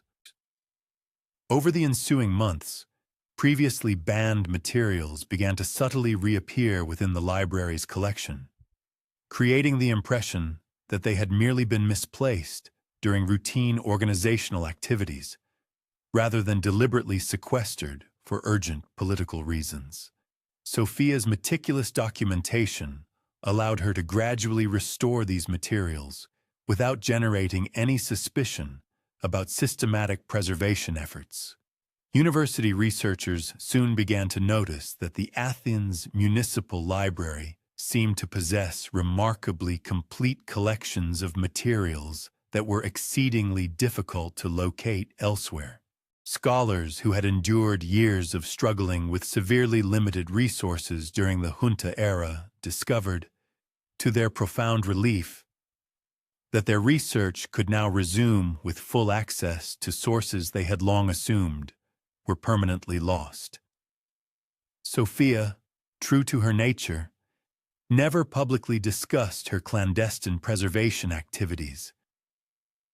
Even after political freedom was fully restored, she continued her dedicated work at the library throughout her university years, eventually ascending to the esteemed position of a professional librarian. Her unparalleled expertise in information management and collection preservation was universally respected, yet its true origins and profound depth were never fully explained. Decades later, when diligent researchers studying the tumultuous junta period investigated precisely how certain critical intellectual resources had managed to survive such systematic censorship, they uncovered compelling evidence of sophisticated preservation efforts. These efforts clearly suggested extensive planning and truly remarkable organizational skills. The identity of whoever had managed these extraordinary activities, however, remained an enduring mystery.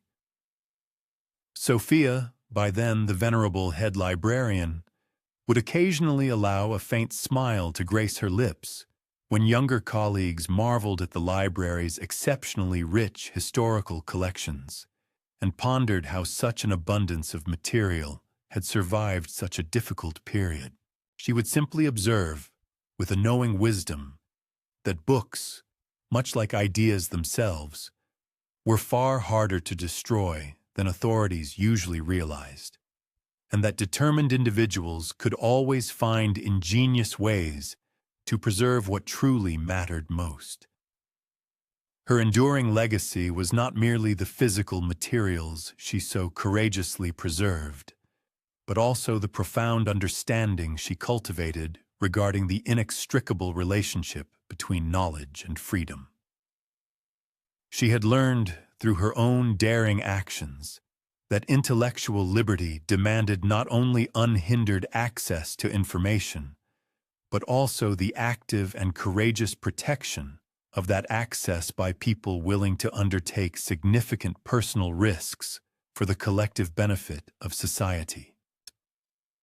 The most profoundly significant repositories of human knowledge are perhaps not those housed within magnificent architectural marvels or boasting vast public archives, but rather those meticulously curated by individuals.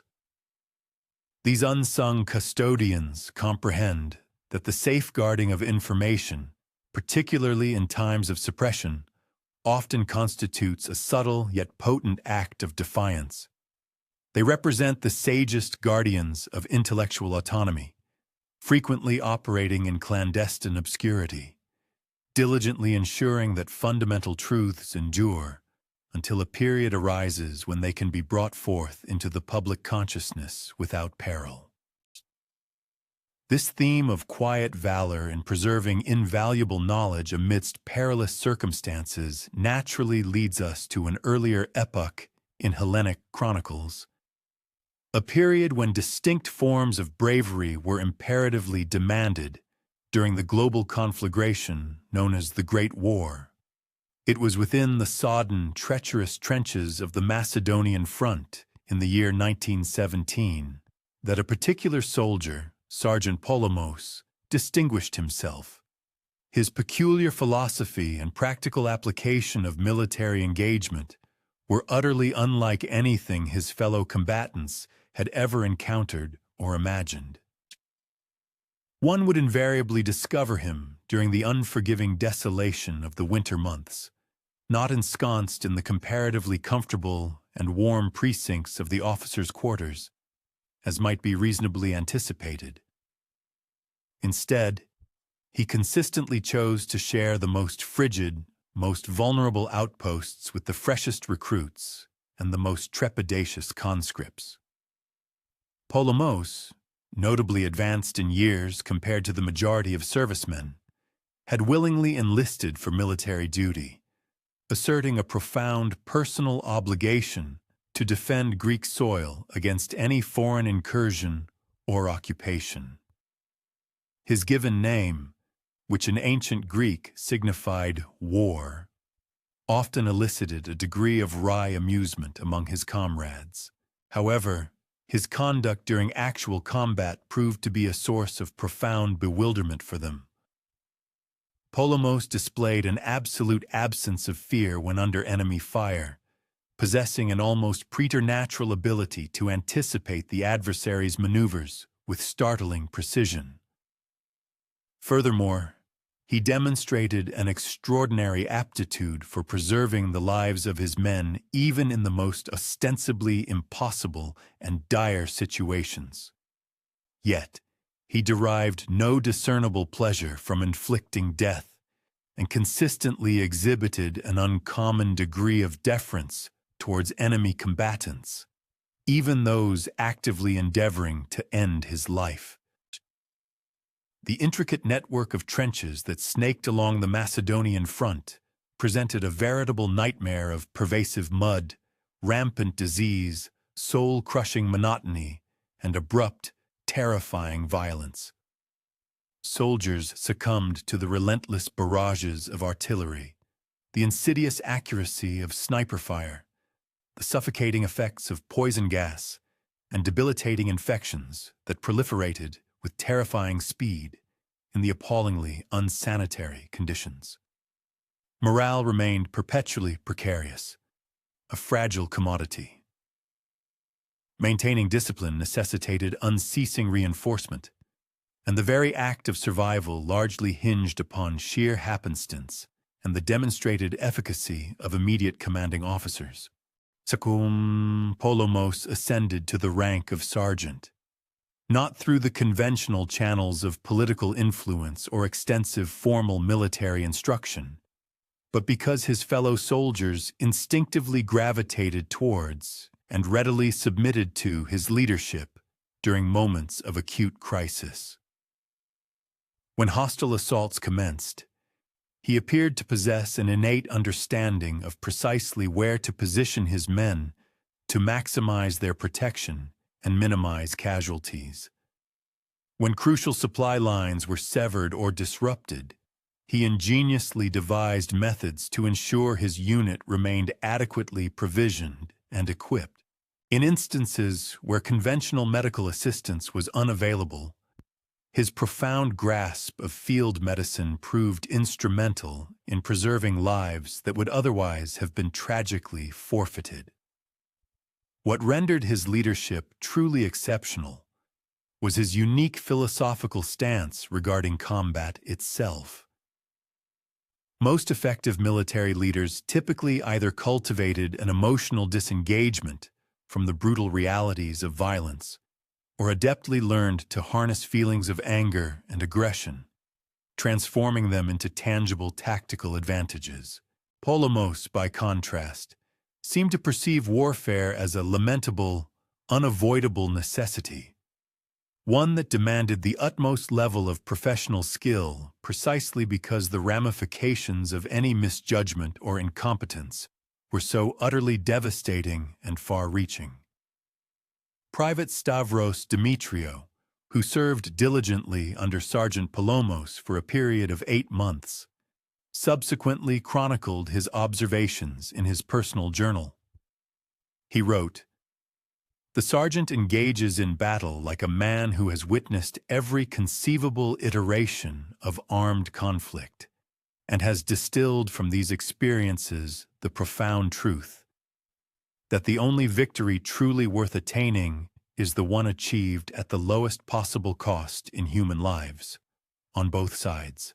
He takes a life only when absolutely imperative, but never with a trace of animosity. Moreover, he perpetually places himself in harm's way to safeguard soldiers who have not yet acquired the crucial ability to protect themselves." Polomos exhibited an extraordinarily distinctive comprehension of the intricate tactical dimensions inherent in trench warfare.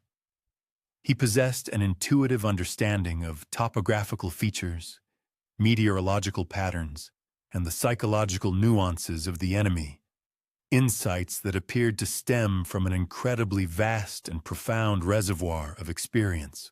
Despite official military records indicating no prior combat engagement, his remarkable capacity to forecast artillery trajectories, pinpoint vulnerabilities within enemy fortifications, and orchestrate intricate defensive maneuvers strongly suggested a level of professional training and expertise far transcending his documented background. During the intermittent lulls in major hostilities, those quiet periods when most soldiers typically occupied themselves by composing letters to loved ones, engaging in games of chance, or seeking fleeting forms of diversion, Polomos would instead traverse among his troops. He diligently assessed their physical well-being and emotional fortitude. He seemed to grasp that the sustained efficacy of military units depended as much on meticulous attention to morale, overall health, and group solidarity as it did on sheer tactical acumen and individual bravery. His particular approach to fostering and maintaining discipline was notably efficacious. Rather than resorting to punitive measures or coercive intimidation, Polomos fostered and maintained order through the compelling power of his personal example and a profound, genuine solicitude for the welfare of his soldiers. His men readily adhered to his directives because they reposed absolute confidence in his judgment and possessed an unwavering conviction that he would never command them to undertake hazards that he himself would not willingly confront. The most extraordinary demonstration of his leadership prowess manifested during the pivotal autumn offensive of 1917. Greek forces had been issued orders to advance against heavily entrenched enemy positions. Despite suffering from inadequate artillery support and insufficient reserve troops, the planned assault was patently ill-conceived and destined to incur catastrophic casualties for negligible strategic benefit. Instead of merely complying with orders that would have inevitably led to a senseless massacre, Polomos dedicated the entire night preceding the attack to assiduously scrutinizing terrain maps, meticulously analyzing enemy defensive configurations, and meticulously formulating alternative tactical approaches. He subsequently presented a refined assault strategy that successfully achieved the identical strategic objectives while dramatically curtailing anticipated casualties.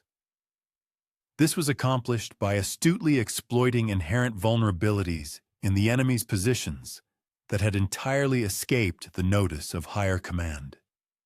His revised plan mandated an exceptional degree of precision and synchronized coordination among disparate units. However, Polomos had cultivated such a profound level of trust and seamless communication within his command that his men were fully capable of executing complex maneuvers even under the intense duress of active combat. The offensive was executed with resounding success, and the resulting casualties were substantially lower than what the original, flawed plan would have undoubtedly incurred. Moreover, several strategically vital positions were seized, locations that had not even been initially designated as objectives. Military authorities, initially harboring reservations about tactical innovations that had not received official sanction, found the incontrovertible results far too impressive to disregard. Polomos was subsequently awarded commendations for his exemplary leadership and offered a promotion to officer rank, an offer he respectfully and quietly declined, stating his preference for direct engagement with enlisted soldiers rather than assuming a managerial role from a headquarters posting. As the harsh grip of winter tightened and the intensity of combat escalated, Polomos's unit garnered widespread renown throughout their operational sector for their remarkably high survival rates, consistently effective combat performance, and notably robust morale. Despite the grueling and unforgiving conditions, soldiers from other units began submitting requests for transfers, seeking to serve under his command. Furthermore, even commissioned officers started to seek his counsel regarding complex tactical dilemmas that eluded resolution through conventional military doctrine. His burgeoning reputation thus transcended the confines of his own national army. Enemy soldiers apprehended during reconnaissance raids frequently made mention of the distinctive Greek unit that fought with extraordinary proficiency, yet treated its prisoners with an unexpected and remarkable degree of dignity. Several captured officers openly voiced their perplexity at confronting adversaries who appeared to possess a more profound understanding of the intricacies of warfare than their own seasoned professional military commanders. During the culminating months of the conflict, as the protracted military stalemate gradually transitioned into diplomatic negotiations and, ultimately, an armistice, Polomos judiciously commenced preparing his men for their eventual reintegration into civilian society. He astutely recognized that soldiers who had endured prolonged exposure to combat would inevitably face profound psychological challenges, issues that military authorities were only just beginning to acknowledge and comprehend. He proactively organized informal group discussions centered on coping with traumatic war memories, provided guidance to his men in formulating plans for economic readjustment following their military discharge, and actively encouraged them to sustain the vital bonds of mutual support they had forged during the crucible of combat. His meticulous and empathetic post-war preparations proved to be every bit as insightful and efficacious as his exceptional leadership during active hostilities. When the declaration of peace finally resonated and the process of demobilization commenced, Polomos vanished from sight as abruptly and enigmatically as he had initially appeared. Official military records confirmed that he had meticulously fulfilled all his service obligations and had been formally discharged. However, subsequent attempts to locate him for veteran affairs or reunion gatherings proved utterly fruitless. He seemed to have simply dissolved seamlessly back into the vast fabric of the civilian populace. His former soldiers, however, diligently maintained their camaraderie, keeping in regular contact with one another and occasionally convening to reminisce about their shared wartime experiences. Invariably, they would raise a toast to Sergeant Polomos, wherever he might be, and recount anecdotes celebrating his truly exceptional leadership. A significant number of them unequivocally credited him with their survival, both physically and psychologically, through one of the most profoundly arduous and transformative periods in the annals of modern Greek history. Many decades subsequent to these events, military historians engaged in the meticulous study of the Great War era unearthed compelling evidence of tactical innovations and leadership methodologies that appeared remarkably advanced and prescient for their time. The Macedonian front, in particular, had seemingly functioned as an impromptu proving ground, a veritable laboratory for the development of military techniques that would not be formally integrated into standard doctrine until much later conflicts. Certain researchers advanced the hypothesis that specific Greek units had attained success rates that considerably surpassed what should have been theoretically achievable given their available resources and prevailing strategic circumstances. These perplexing and otherwise inexplicable successes seemed to predominantly cluster around particular commanders, whose documented backgrounds and official training incongruously failed to align with their evident and profound expertise. Veterans of the Macedonian campaign, when interviewed in their advanced age, consistently and uniformly recalled leaders who had skillfully melded traditional martial courage with an unexpected and profound wisdom. These commanders, they recounted, approached warfare not as a glorious pursuit, but as a solemn, tragic responsibility that necessitated the highest echelons of both technical skill and ethical consideration. They spoke reverently of commanders who inherently understood that true military strength derived not merely from the act of taking lives, but, more profoundly, from the dedicated endeavor of protecting them. The true measure of exceptional warriors, it has been posited, may not lie in their zeal for combat, but rather in their profound comprehension of its intricacies, enabling them to minimize its devastating repercussions while still achieving vital objectives. Perhaps the most elevated attribute of military leadership manifests in the discerning judgment of when violence is genuinely indispensable, how to deploy it with optimal efficacy, and critically, how to safeguard the inherent humanity of all participants, adversaries included. Indeed, the very deity of conflict might best serve humanity by imparting the profound lesson of engaging in battle with both formidable skill and profound compassion. This sagacity of preserving life through a deep, empathetic understanding leads us to recount a distinct narrative of endurance.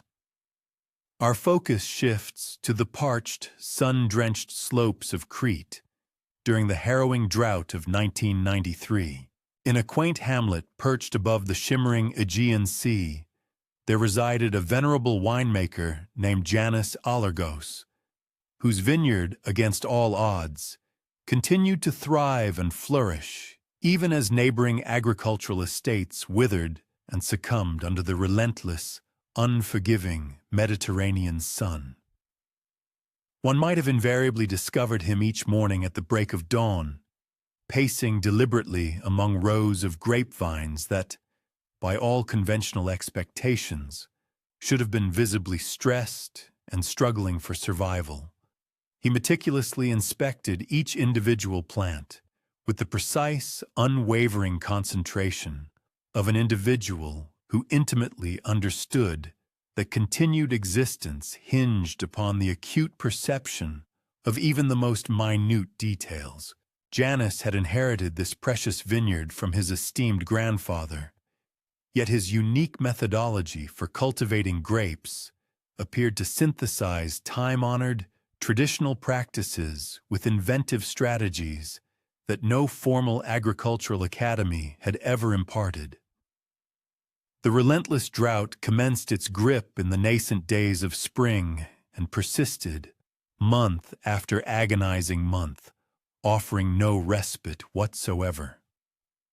Other vineyards scattered across the island witnessed their precious vines succumb to severe stress, their nascent fruit shriveling into insignificance, and their once promising harvests dwindling to a mere fraction of their former abundance.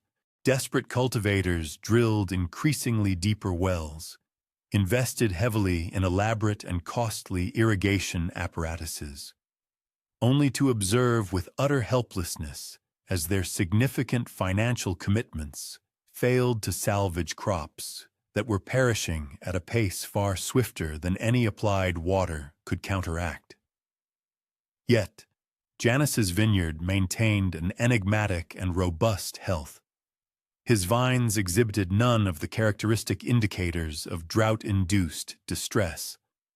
No telltale yellowing of leaves, no discernible stunted growth, and no reduction in their bountiful fruit production. Visitors traversing his property frequently found it difficult to reconcile the verdant vitality before them with the harsh, devastating conditions that were simultaneously ravaging agricultural endeavors throughout the entire region.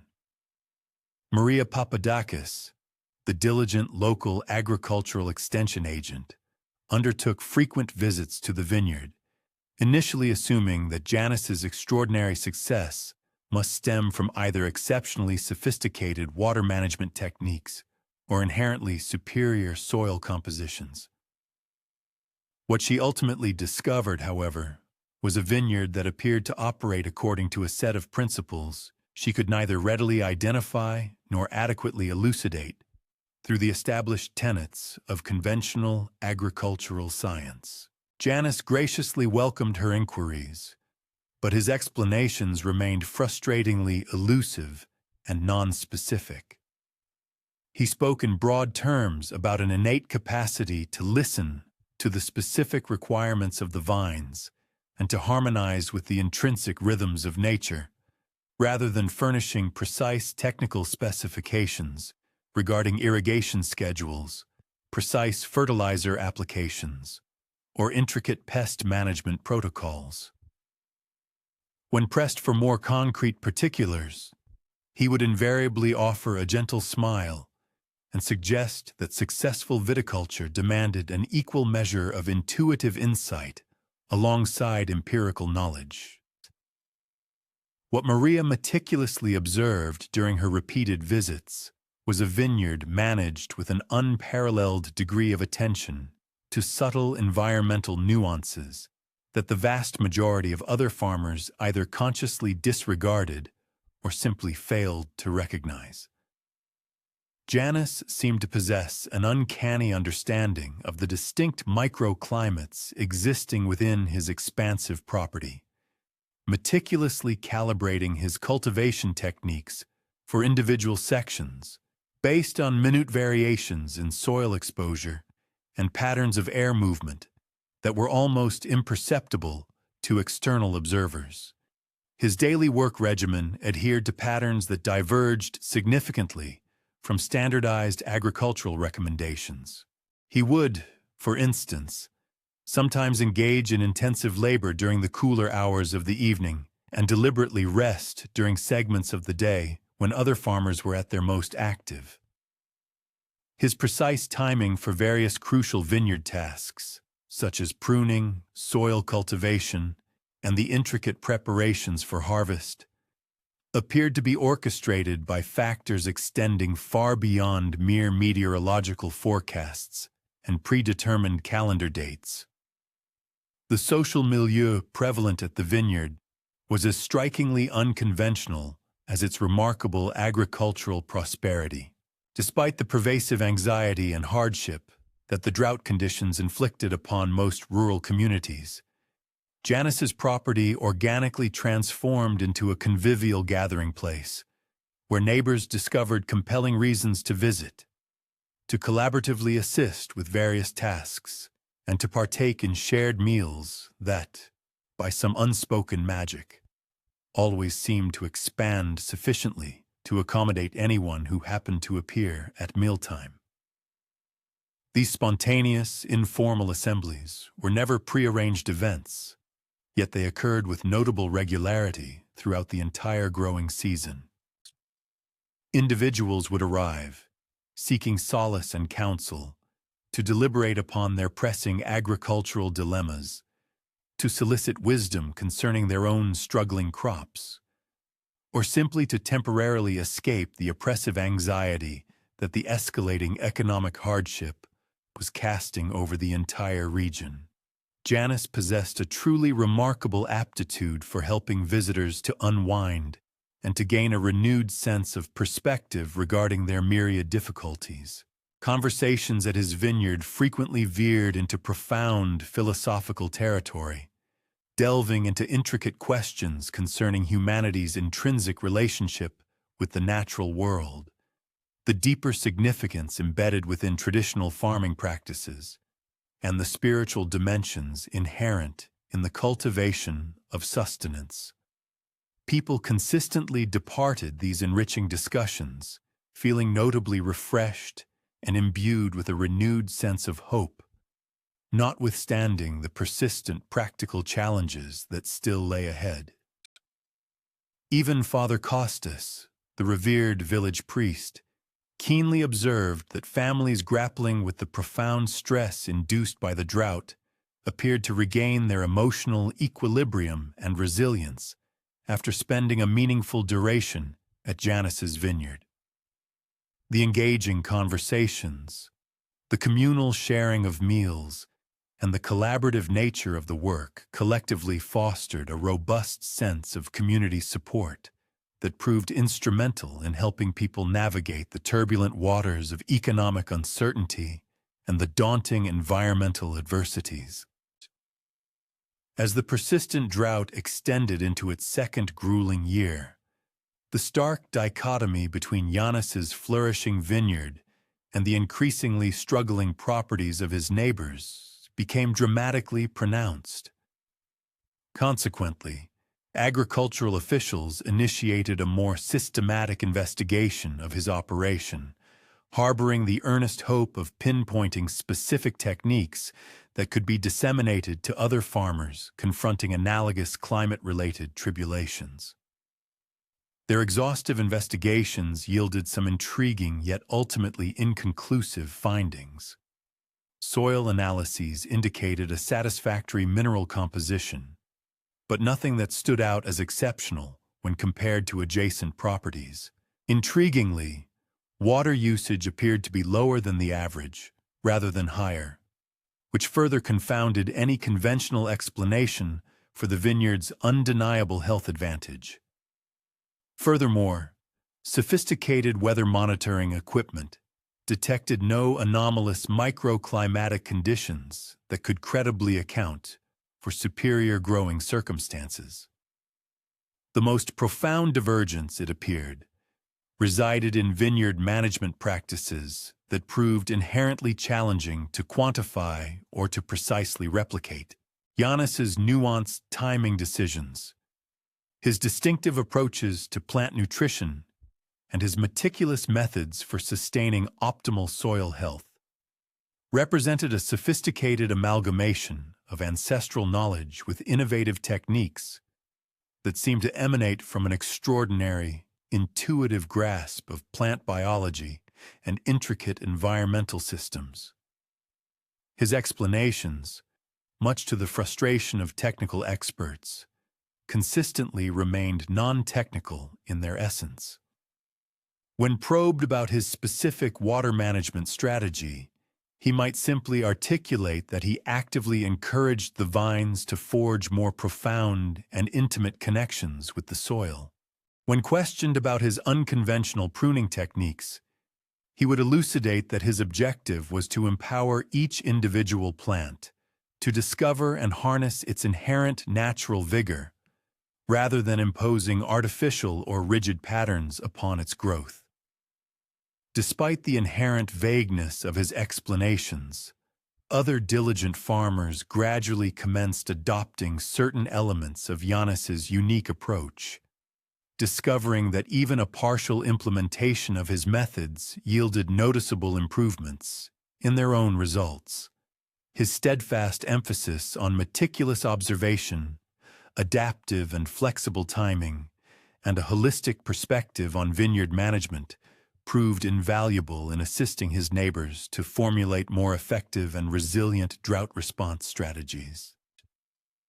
The vineyard's harvest during the second year of the drought was not merely successful, but truly exceptional in its qualitative superiority. While the majority of regional wine production suffered severe reductions, Janus's vineyard yielded grapes that were destined to produce wines of unparalleled depth and exquisite complexity. Esteemed wine merchants from the bustling metropolis of Athens soon began undertaking special journeys to personally procure his highly coveted, albeit limited, production. This burgeoning success, however, simultaneously engendered new challenges. Increased public attention inevitably attracted a greater influx of visitors. A torrent of additional questions and mounting pressure to either explicitly detail or commercially exploit his unique methodologies. Janus, with his characteristic composure and grace, navigated this heightened scrutiny, warmly welcoming genuine inquirers while deftly deflecting any attempts to capitalize upon or sensationalize his remarkable achievements. As the third year dawned, still burdened by persistent drought conditions, regional authorities formally requested Janus to conduct a series of workshops for other farmers who were grappling intensely with climate-related adversities. His presentations, though immensely popular, were notably unconventional in their pedagogical approach, focusing more profoundly on cultivating an intuitive, almost visceral understanding of agricultural systems rather than on the rote application of specific technical solutions. Workshop participants frequently found his sagacious advice challenging to implement, primarily because it necessitated the cultivation of deeply personal and empathetic relationships with their land and their crops, rather than simply adhering to standardized impersonal procedures. Nevertheless, those diligent farmers who committed significant time and effort to embracing this holistic approach generally observed tangible improvements in their results, even if they could not fully articulate the precise scientific rationale behind the enhanced efficacy of their modified practices.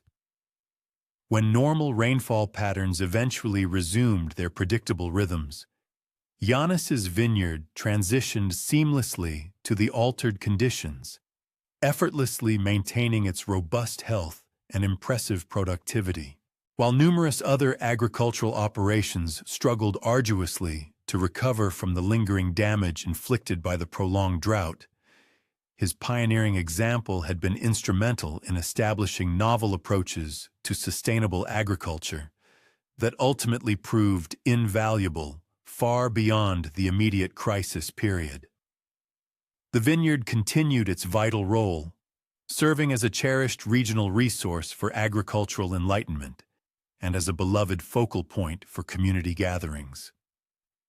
Giannis aged with an admirable grace, ultimately entrusting the demanding management responsibilities to a cherished nephew who had assimilated his profound methods through years of patient observation and dedicated practical application, rather than through any formal academic instruction.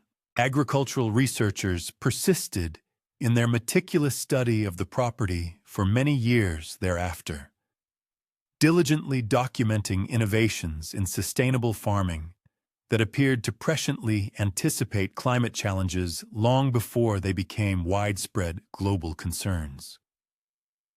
The vineyard thus cemented its legacy, becoming an enduring model for adaptive agricultural strategies that masterfully integrated time-honored traditional wisdom with forward-thinking, resilient management techniques.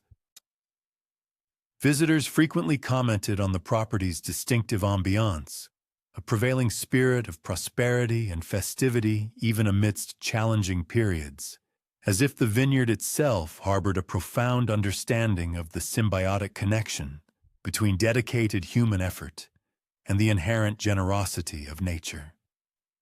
People felt welcomed not merely as cherished guests or diligent students, but as active contributors to a perpetual festivity celebrating life's innate fortitude. Indeed, the truly precious yields may not always be the ones we physically gather, but rather the vibrant communities we foster and nurture, and the collective insight we disseminate during moments of adversity. Perhaps the superior harvests emerge not solely from pristine fruit, but from recognizing the potential for prosperity even in difficult seasons, and from understanding that disseminating our resources magnifies, rather than diminishes, the gifts we've been given. Sometimes the deity of revelry and abundance instructs most effectively not through boisterous gatherings, but through deliberate illustrations of how joy can flourish, even when circumstances seem utterly formidable. This profound instruction concerning abundance achieved through wisdom and sharing directs our attention to one of Greece's most arduous periods. It was immediately following the cessation of World War II, yet prior to the nascent stages of recuperation. In 1947, the country remained gripped by pervasive famine, a catastrophic economic downturn, and the profound societal fragmentation that ensued from years of prolonged subjugation and internal strife.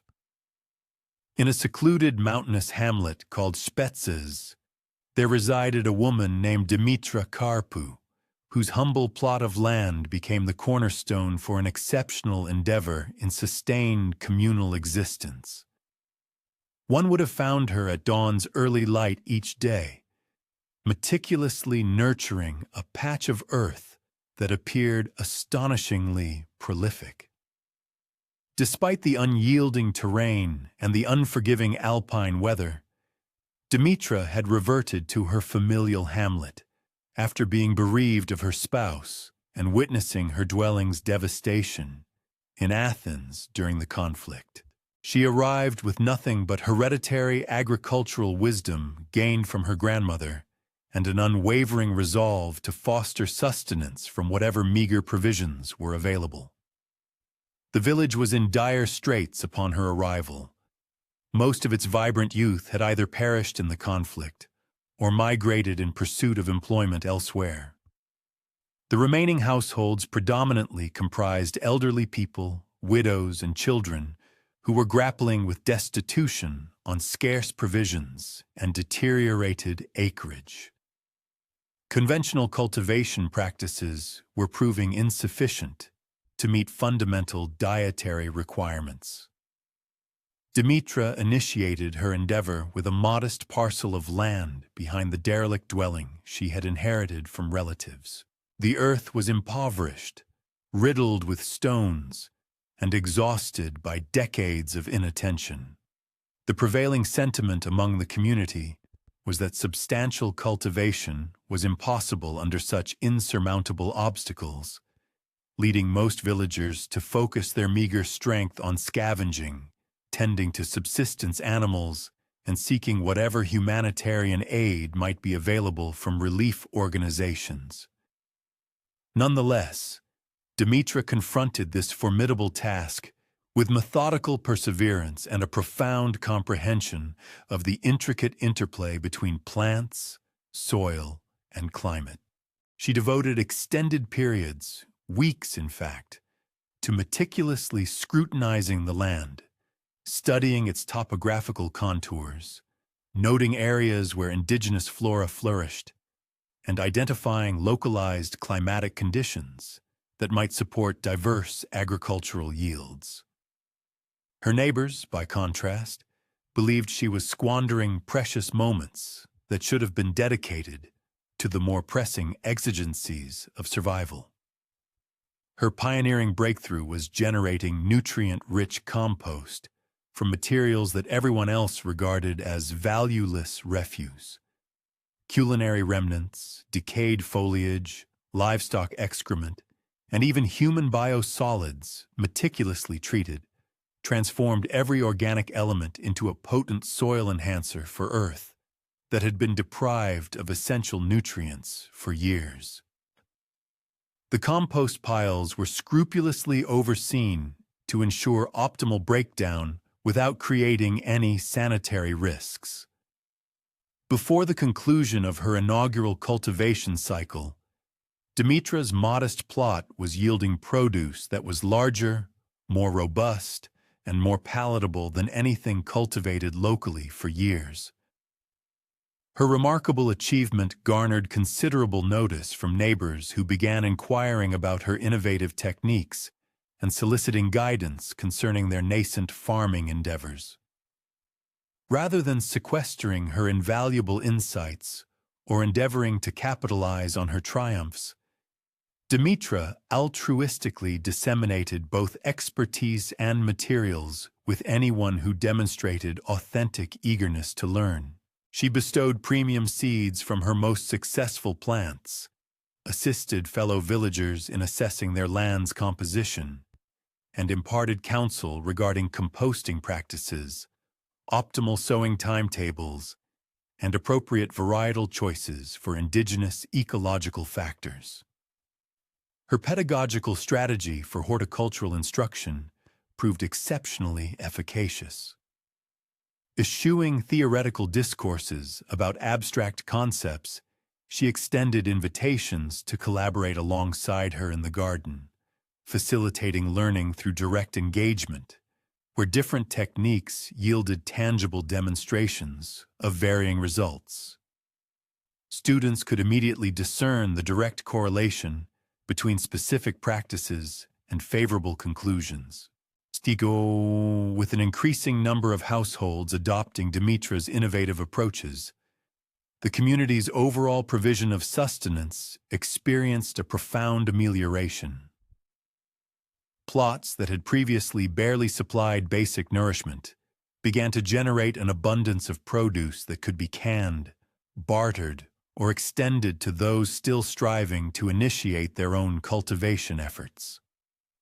These advancements in cultivation unlocked avenues for supplementary financial pursuits.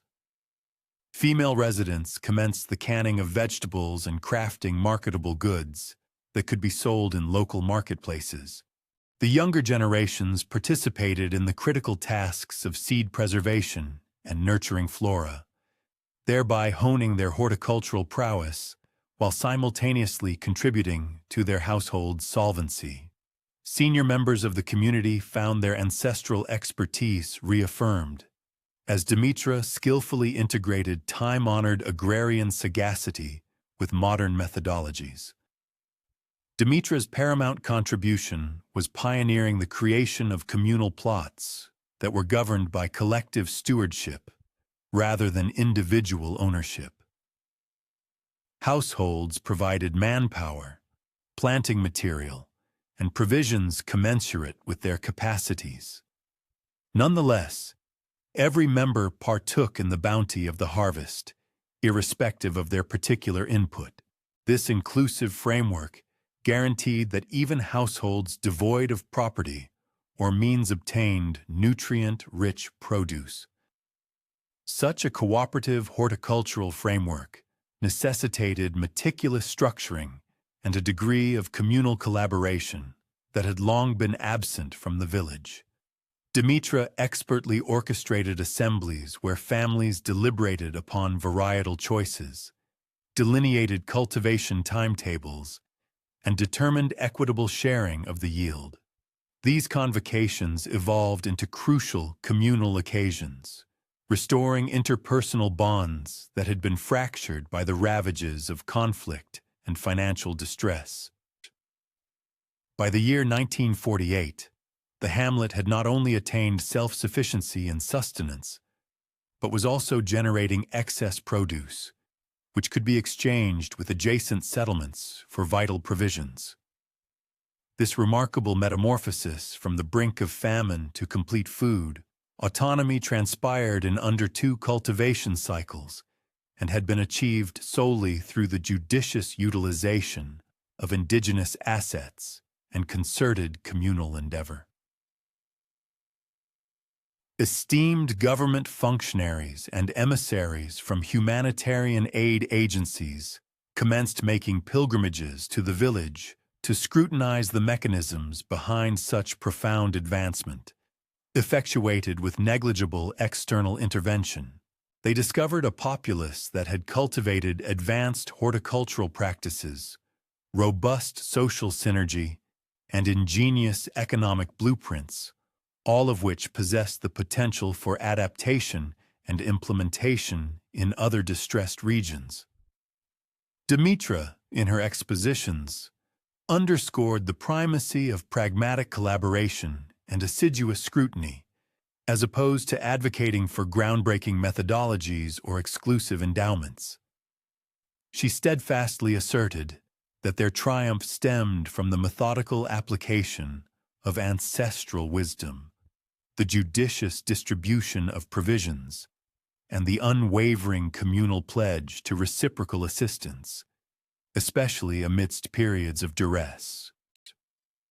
Consequently, the village transformed into a pedagogical hub where delegates from diverse settlements could acquire both the horticultural and administrative strategies which had unequivocally demonstrated efficacy in demanding environments. Dimitra, alongside other seasoned residents, imparted tutelage, seamlessly integrating specialized agronomic data with vital instructions concerning communal synergy and civic guidance. With the gradual commencement of Greece's wider economic revitalization, the village found itself strategically poised to capitalize on emerging prospects, owing to the robust bedrock of food self-reliance and civic structuring meticulously laid during the years of acute crisis. The bounty of agricultural excess could now be channeled into alternative commercial ventures, and the ingrained practices of mutual aid facilitated the seamless orchestration of collaborative undertakings. Dimitra persevered in her horticultural pursuits, yet progressively redirected her energies towards meticulously chronicling and imparting the innovative methodologies that had blossomed throughout the period of exigency. She possessed a profound cognizance that the accrued wisdom and the intricate social frameworks they had forged demanded meticulous preservation for subsequent generations confronting analogous predicaments. Her diligently kept journals evolved into indispensable assets for agronomic outreach initiatives and civic advancement schemes across the entirety of Greece. This synergistic amalgamation of specialized technical data and astute social structuring blueprints furnished an exemplary paradigm for regional progress, one that prioritized the harnessing of indigenous provisions and the inherent capabilities of the populace, thereby fostering autonomy over reliance on external patronage. Throughout the unfolding decade of the 1950s, even as the advent of agricultural mechanization and burgeoning industrial growth began to reshape the fabric of rural Greek society, Dimitra's village steadfastly upheld its cherished customs of communal horticulture and collaborative resource stewardship. These enduring practices persistently guaranteed both a stable provision of sustenance and robust social solidarity, even while other facets of village existence underwent contemporary transformations.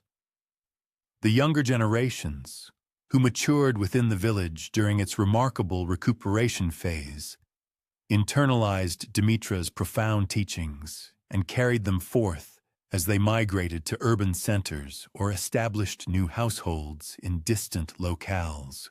Her transformative impact, thus propagated through diffuse, unofficial channels among individuals who had personally witnessed and absorbed the invaluable truth that communities possessed the inherent capacity to overcome periods of adversity through unwavering mutual assistance and the sagacious deployment of indigenous assets.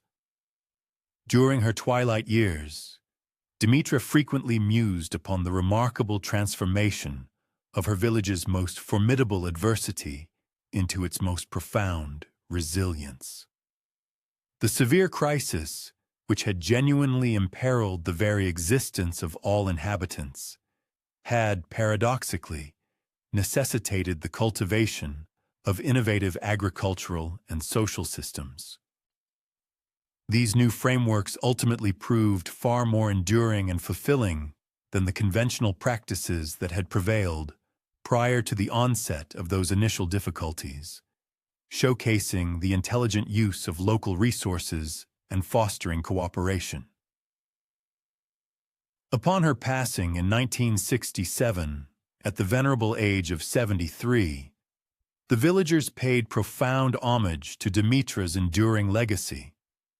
They meticulously preserved the vibrant community gardens she had initiated and diligently perpetuated the cooperative traditions she had so instrumental in fostering. Her unassuming gravestone, a testament to her profound impact, bore a concise yet deeply poignant epitaph. She imparted the wisdom that the earth yields ample sustenance for everyone when we know how to cultivate judiciously and how to distribute equitably. It could be argued that the most truly fertile ground does not lie solely in the most opulent earth, but rather within a community where people profoundly comprehend that the well-being of each individual hinges upon the collective input of all. Conceivably, the most bountiful yields emerge not from the expansive private domains of single proprietors, but from the shared sagacity that blossoms when neighbors collaborate tirelessly through challenging periods. On occasion, the revered goddess of grain and growing things imparts her profound lessons with greatest efficacy, not through a display of prodigious bounty, but through assiduous illustrations that sufficiency is indeed attainable. When we harmoniously integrate expertise, diligent effort, and benevolent spirits. The profound influence of communal knowledge and patient cooperation now directs our attention towards the burgeoning industrial landscape of Greece in 1922. This era was indelibly marked by the colossal demographic relocation that ensued after Greece's military setback in Asia Minor. Hundreds of thousands of Greek refugees began disembarking upon mainland Greece, a veritable tide of humanity that rapidly strained urban infrastructure and generated pressing demands for adequate accommodation, sustainable livelihoods, and viable avenues for prosperity. Within the bustling maritime hub of Piraeus, a modest metallurgical atelier became the crucible for an extraordinary synergy between a venerable master craftsman and the recently uprooted exiles. This unique partnership was destined to forge an extraordinary outcome. One could reliably observe the proprietor, Michalis, well before the first hint of pre-sunrise light, diligently kindling the roaring furnace within a workshop that, despite its unassuming dimensions, always seemed remarkably industrious. Michalis had presided over this esteemed workshop for a decade and a half, diligently cultivating a formidable renown for his metallic artistry, which was consistently both aesthetically pleasing and functionally robust. His portfolio encompassed bespoke wrought iron creations for affluent patrons, reliable maintenance provisions for the burgeoning maritime enterprises, and meticulously crafted, specialized implements for regional artisans who necessitated exactitude in their apparatus. As the refugee ships commenced their disembarkation in prodigious quantities, Michalis observed countless households possessing only the garments on their backs, endeavoring to forge fresh existences within an unfamiliar land, possessing severely constrained capacities to assist them. A significant proportion of these displaced individuals had previously distinguished themselves as successful traders, respected experts, or adept artisans in Asia Minor. Yet their impressive credentials held scant value in this new environment, where they lacked familiarity with indigenous protocols and possessed no pre-existing commercial networks. Michalis reached a resolution that thoroughly perplexed his long-standing clientele and deeply concerned his commercial associates. Foregoing his previously lucrative bespoke commissions, he instead extended opportunities for livelihood and skill development to refugees who demonstrated any relevant aptitude in metallurgy, instrument fabrication, or allied trades.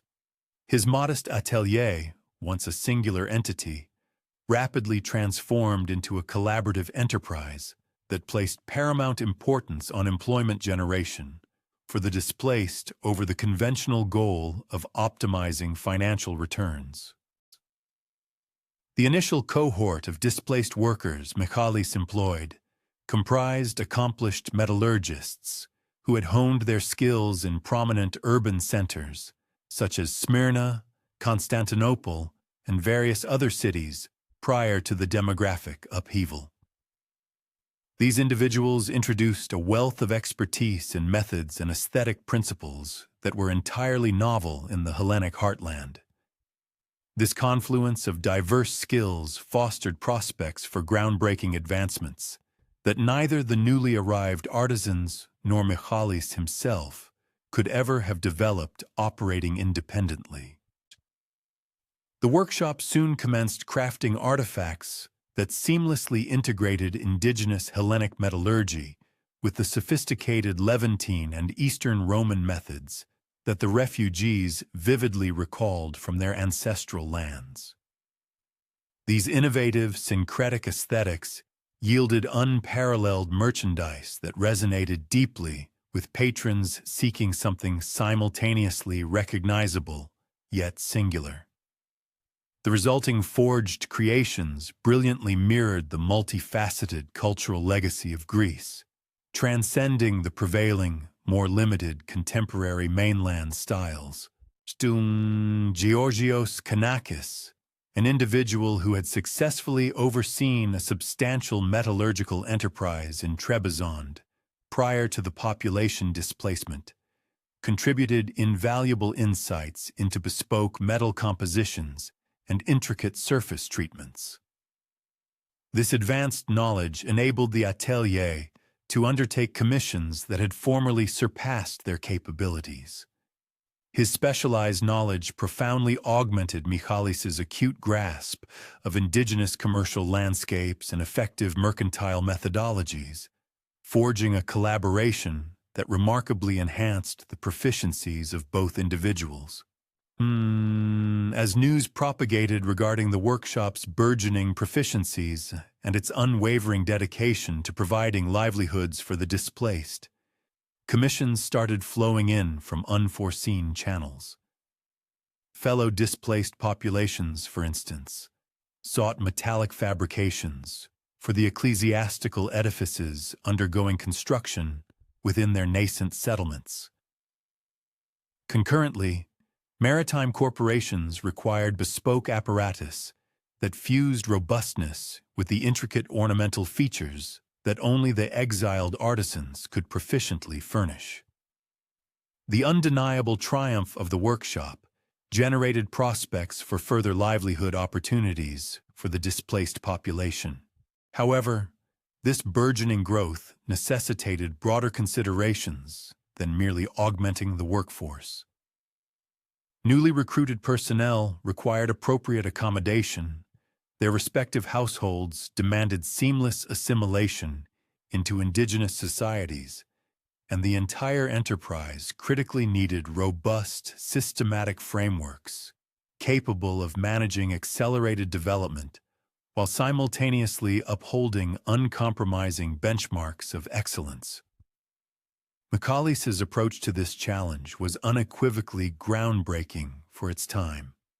Rather than merely augmenting his own business, he strategically facilitated the creation of an interconnected system of modest metallurgical collectives, strategically distributed across the displaced communities of Piraeus.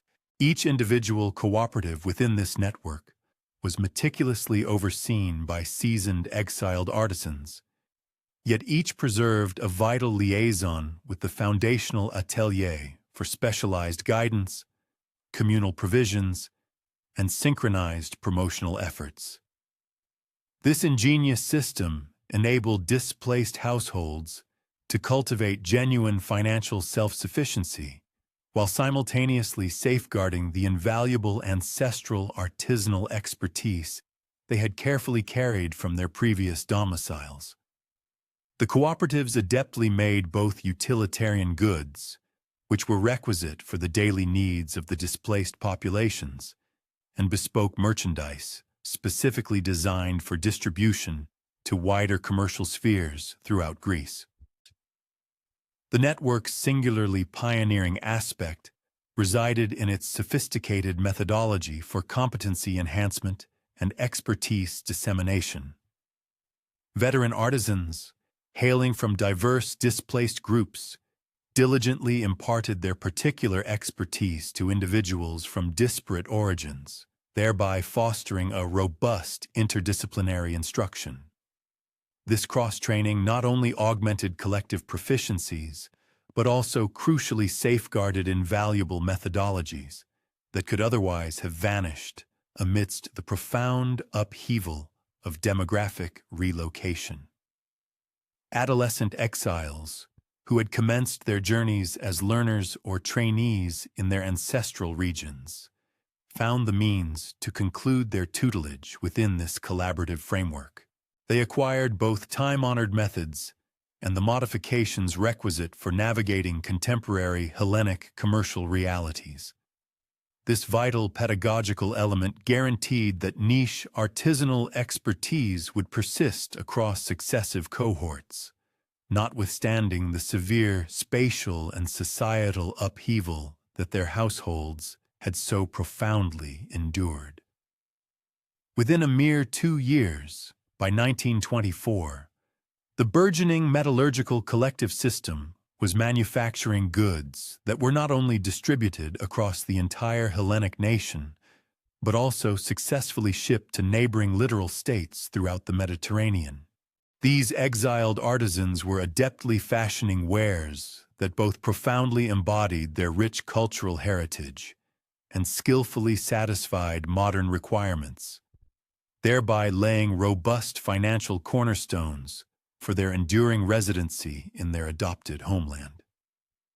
In the wake of this undeniable triumph, state functionaries and philanthropic agencies commenced scrutinizing the cooperative model as a viable strategy for the financial assimilation of the displaced across the entire nation.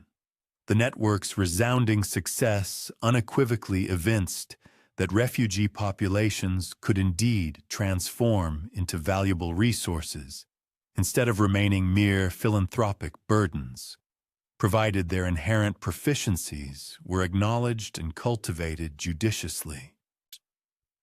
Michalis's function progressively transformed from that of a mere proprietor of the atelier to an orchestrator and expert consultant for the burgeoning collective.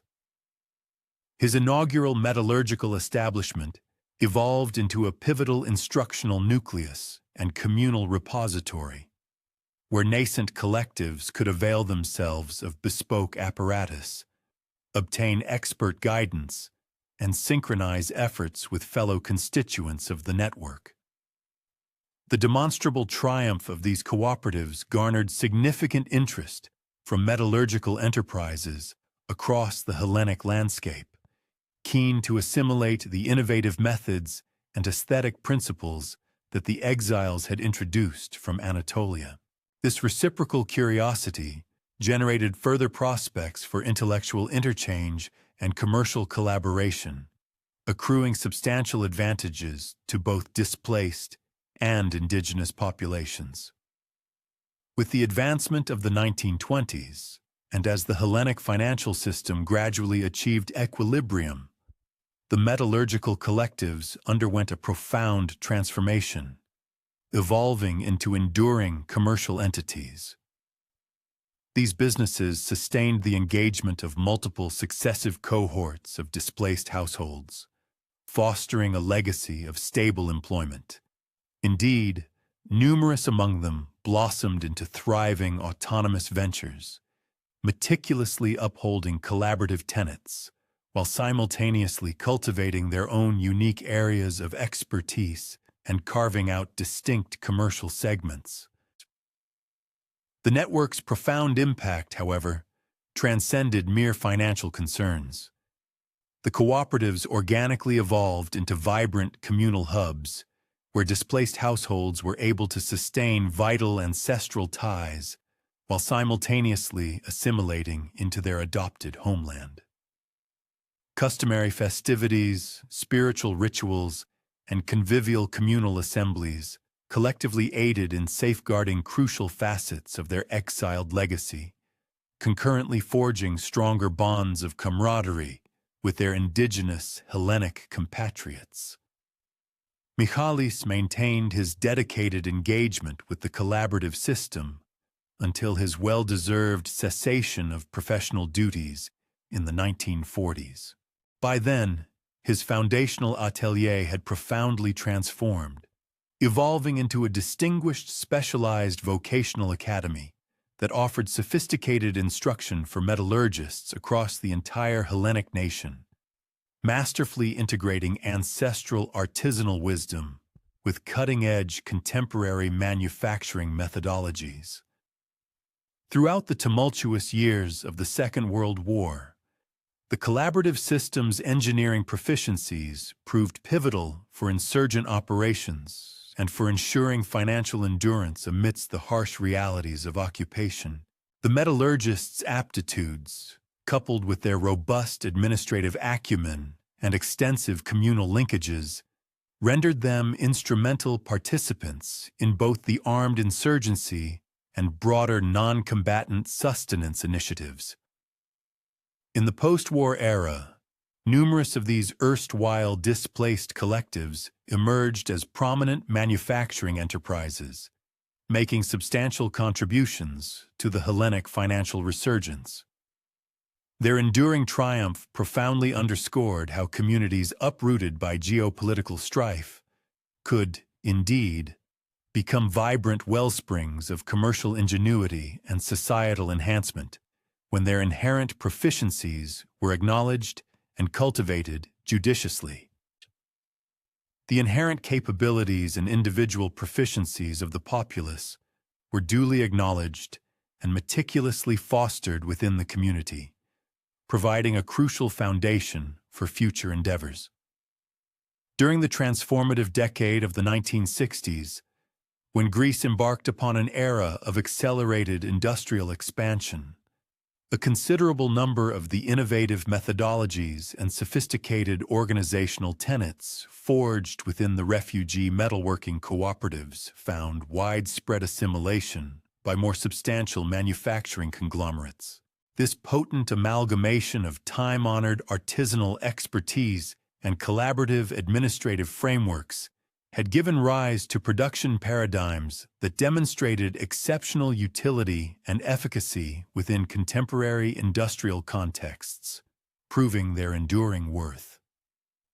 Scholars and historians meticulously examining the intricate period of refugee integration invariably pinpointed the metalworking cooperative network as a preeminent illustration of economic resilience and successful adaptation masterfully executed by uprooted communities within 20th century Greece. This exemplary model subsequently exerted considerable influence over the formulation of refugee assistance protocols and informed economic development blueprints across the broader Mediterranean basin, showcasing its far-reaching impact. Upon the passing of Michals in 1952, at the venerable age of 68, his final rites drew a multitude of attendees, numbering in the hundreds. These were individuals whose personal trajectories had been profoundly reoriented by his magnanimous spirit and readiness to impart not only the physical space of his workshop, but also his invaluable technical acumen and extensive commercial linkages with refugees. These displaced individuals had arrived with scant material possessions, possessing only their inherent abilities and an unyielding resolve to painstakingly reconstruct their shattered existences.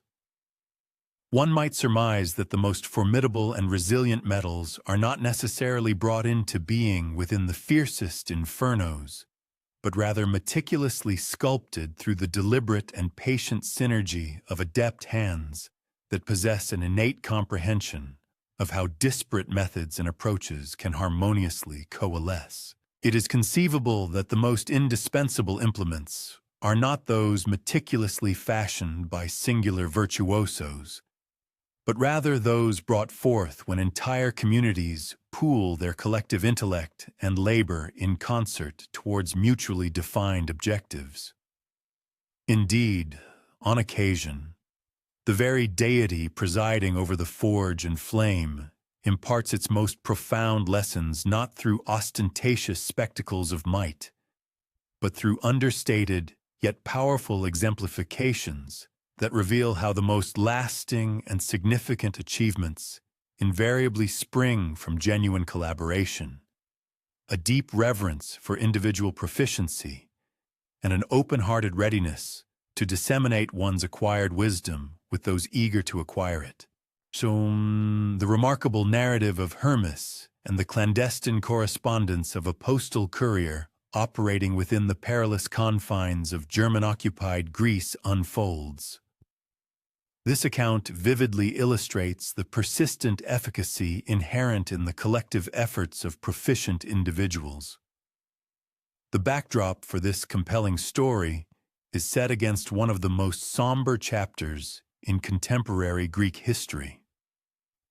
The brutal German occupation spanning from 1941 to 1944. During this oppressive era, every form of communication was subjected to rigorous surveillance, movement and travel were severely curtailed, and the clandestine operations of the resistance movement necessitated a paramount degree of absolute discretion and impenetrable secrecy. In the heart of occupied Athens resided a diligent postal employee named Hermes, whose outwardly unremarkable profession unexpectedly evolved into an indispensable linchpin for the continued existence and operational viability of resistance organizations dispersed across central Greece. One would typically observe him each morning within the bustling confines of the central post office, diligently sifting through a deluge of official correspondence, meticulously reviewed letters, and pervasive propaganda leaflets. The bulk of the postal system's throughput under the oppressive occupational regime.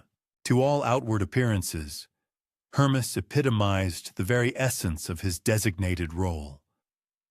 A discreet, middle-aged government functionary, boasting 2 decades of experience within the communications sector, who assiduously maintained a low profile and scrupulously adhered to all directives to safeguard his employment during such profoundly challenging and untenable circumstances. His fellow workers perceived absolutely nothing out of the ordinary regarding his meticulous professional routines, his commendable efficiency, or his remarkable aptitude for navigating the intricate routing stipulations that the occupying powers had arbitrarily imposed upon the nation's postal infrastructure. Hermes adeptly managed a continuous flow of official communications, diligently processed international dispatches in strict accordance with stringent German censorship dictates, and competently oversaw the voluminous administrative documentation essential for sustaining vital postal services, even amidst the pervasive wartime upheavals and critical shortages of personnel. What eluded their observation, however, was Hermes's clandestine cultivation of an unparalleled comprehension of communication methodologies, robust document safeguarding protocols, and intricate information conduits, a mastery that extended far beyond the conventional demands of his appointed bureaucratic role. His profound insights appeared to stem from an accumulated wealth of extensive experience gleaned from years of engagement with global correspondence, sensitive diplomatic exchanges, and convoluted message transmission pathways, a depth of knowledge that defied easy explanation by his officially recorded employment tenure. The German occupation authorities had instituted an exceedingly rigorous regime of oversight across all facets of postal communications. Letters were systematically intercepted, unsealed, and scrutinized. Any correspondence deemed even remotely suspicious was summarily seized, and individuals apprehended in the act of conveying illicit information confronted draconian penalties, ranging from lengthy incarceration to summary execution. Consequently, the entire postal infrastructure had transmuted into an extensive surveillance apparatus, operating with equal, if not greater, intensity, as a mere communication utility. Notwithstanding these formidable impediments, resistance factions dispersed across the entirety of Greece urgently required dependable channels to synchronize their operations, disseminate critical intelligence, and sustain vital linkages between their disparate cells functioning in diverse geographical locales. Conventional modes of communication presented an unacceptable level of peril, yet the very essence of resistance endeavors was rendered infeasible without some robust and trustworthy mechanism for information interchange. Into this seemingly intractable dilemma, Hermes subtly and unobtrusively emerged as the ingenious resolution. Operating skillfully within the very framework of the official postal establishment, Hermes devised ingenious methodologies for conveying sensitive resistance intelligence. These techniques were meticulously crafted to outwardly conform to the stringent occupation directives, even as they covertly enabled illicit communication among various resistance cells spanning central Greece and extending further afield. His strategy garnered particular acclaim for its exquisite subtlety and profound sophistication. Instead of endeavoring to conceal prescribed messages overtly or constructing conspicuous clandestine communication systems that would inevitably draw unwanted scrutiny, Hermes masterfully wove resistance-critical data into the fabric of ostensibly legitimate postal exchanges, allowing them to traverse standard censorship protocols entirely undetected and without provoking any undue suspicion. Commercial correspondence exchanged between various enterprises, for instance, might subtly embed crucial intelligence regarding German troop deployments, cunningly camouflaged as prosaic shipping timetables or logistical arrangements. Similarly, personal letters exchanged among family members frequently incorporated specific details pertaining to resistance safe havens, artfully disguised as updates concerning relatives' well-being or residential circumstances. Even formal governmental dispatches were, on occasion, ingeniously altered to incorporate vital intelligence that proved immensely valuable for orchestrating and executing resistance operations. The intricate system necessitated an unparalleled degree of precision and an immaculate comprehension of the operational mechanics of German censorship. Hermes was compelled to possess an exact discernment of precisely which linguistic nuances and informational content would successfully navigate inspection, how to subtly alter documents without imprinting any discernible evidence that could be detected, and crucially, how to synchronize his efforts with resistance liaisons without inadvertently generating identifiable patterns that the omnipresent surveillance apparatus might discern. His continued efficacy hinged entirely upon projecting an utterly unremarkable demeanor and conduct, all while orchestrating a profoundly intricate information network that seamlessly linked resistance cells stretching from the metropolitan hub of Athens to the northern port of Thessaloniki. From isolated mountain hamlets to bustling coastal urban centers, a singular misstep held the catastrophic potential to compromise not merely Hermes himself, but scores of individuals whose very survival was intrinsically tied to the absolute security of these clandestine communications. Maria Alexandrou, who served ostensibly as a secretary within a shipping enterprise that functioned, in reality, as a covert resistance front, subsequently characterized the ingenious system as nothing short of miraculous in its operational efficacy and simultaneously harrowing in the inherent dangers it presented. Critical intelligence, indispensable to the strategic planning of resistance leaders, would materialize, cunningly interwoven within the fabric of ordinary commercial paperwork.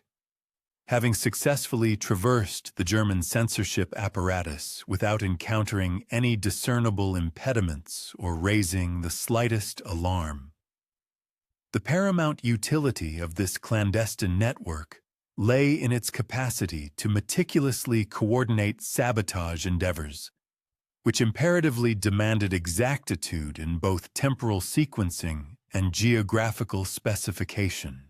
The successful execution of critical operations, such as bridge demolitions, the strategic disruption of supply conduits, and synchronized assaults upon German military installations, was contingent solely upon resistance factions, possessing precise intelligence concerning designated targets, prevailing security protocols, and optimal operational timeframes. Hermes masterfully streamlined this intricate coordination by artfully embedding crucial operational specifics within what appeared to be innocuous correspondence. For example, a letter ostensibly deliberating family holiday arrangements might subtly convey vital data regarding German patrol rotations. Similarly, commercial communications pertaining to logistical delivery pathways could clandestinely incorporate detailed insights into structural weaknesses of bridges and the corresponding security deployments. As the clandestine resistance movement steadily broadened its scope, and the German occupying forces refined their counterintelligence methodologies, Hermes's sophisticated communication framework underwent continuous evolution.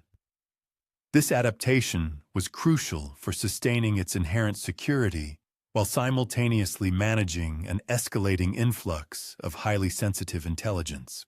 His ingenious techniques grew increasingly intricate, yet concurrently achieved enhanced security, adeptly adjusting to the perpetually shifting surveillance tactics and evolving operational imperatives of the occupation.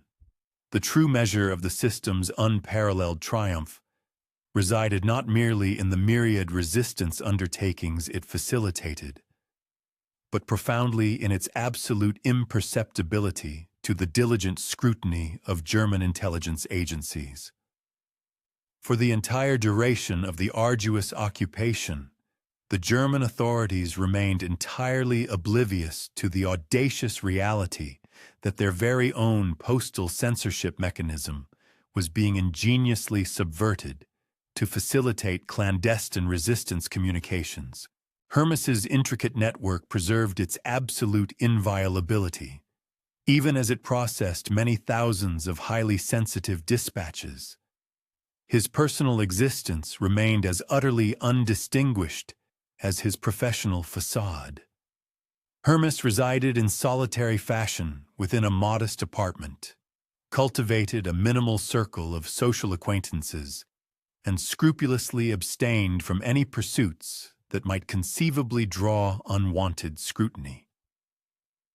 His sole discernible preoccupations were his diligent work and intermittent strolls through the diverse neighborhoods of Athens, during which he would keenly scrutinize prevailing conditions and discreetly amass intelligence invaluable for the covert operations of the resistance. In the culminating year of the occupation, as the prospect of Allied triumph grew increasingly probable and the iron grip of German control began discernibly to wane, Hermes's sophisticated communication infrastructure assumed an absolutely pivotal role in orchestrating the intricate transition from clandestine resistance to overt liberation. It became imperative for the various resistance factions to avert internal discord while simultaneously making exhaustive preparations for the imminent German withdrawal and the subsequent establishment of a legitimate post-war government. This indispensable network expertly facilitated crucial negotiations between disparate resistance groupings, ensured seamless coordination with Allied liaison detachments, and actively assisted in navigating the multifaceted political and military complexities inevitably engendered by the advent of liberation. The very intelligence that had previously been meticulously gathered and disseminated for acts of sabotage and covert operations now served a new, vital purpose, supporting concerted endeavors to institute civilian governance and uphold societal order throughout the delicate and challenging transitional epoch. Upon the definitive withdrawal of German forces from the city of Athens in October 1944, Hermes steadfastly resumed his duties at the Central Post Office, exhibiting an air of profound normalcy as though no momentous events had transpired. His unsuspecting colleagues observed no alteration whatsoever in his composed demeanor or his established professional obligations. The truly extraordinary and clandestine communication network, which had so discreetly yet effectively underpinned resistance operations throughout the entirety of the occupation, simply dissolved into anonymity, vanishing as utterly and completely as if it had been an ephemeral phantom, never having taken tangible form. The individual in question vanished without a trace, leaving behind no discernible evidence of their prior existence or activities. It was as if their presence had been entirely erased from the historical record, dissolving into an impenetrable obscurity.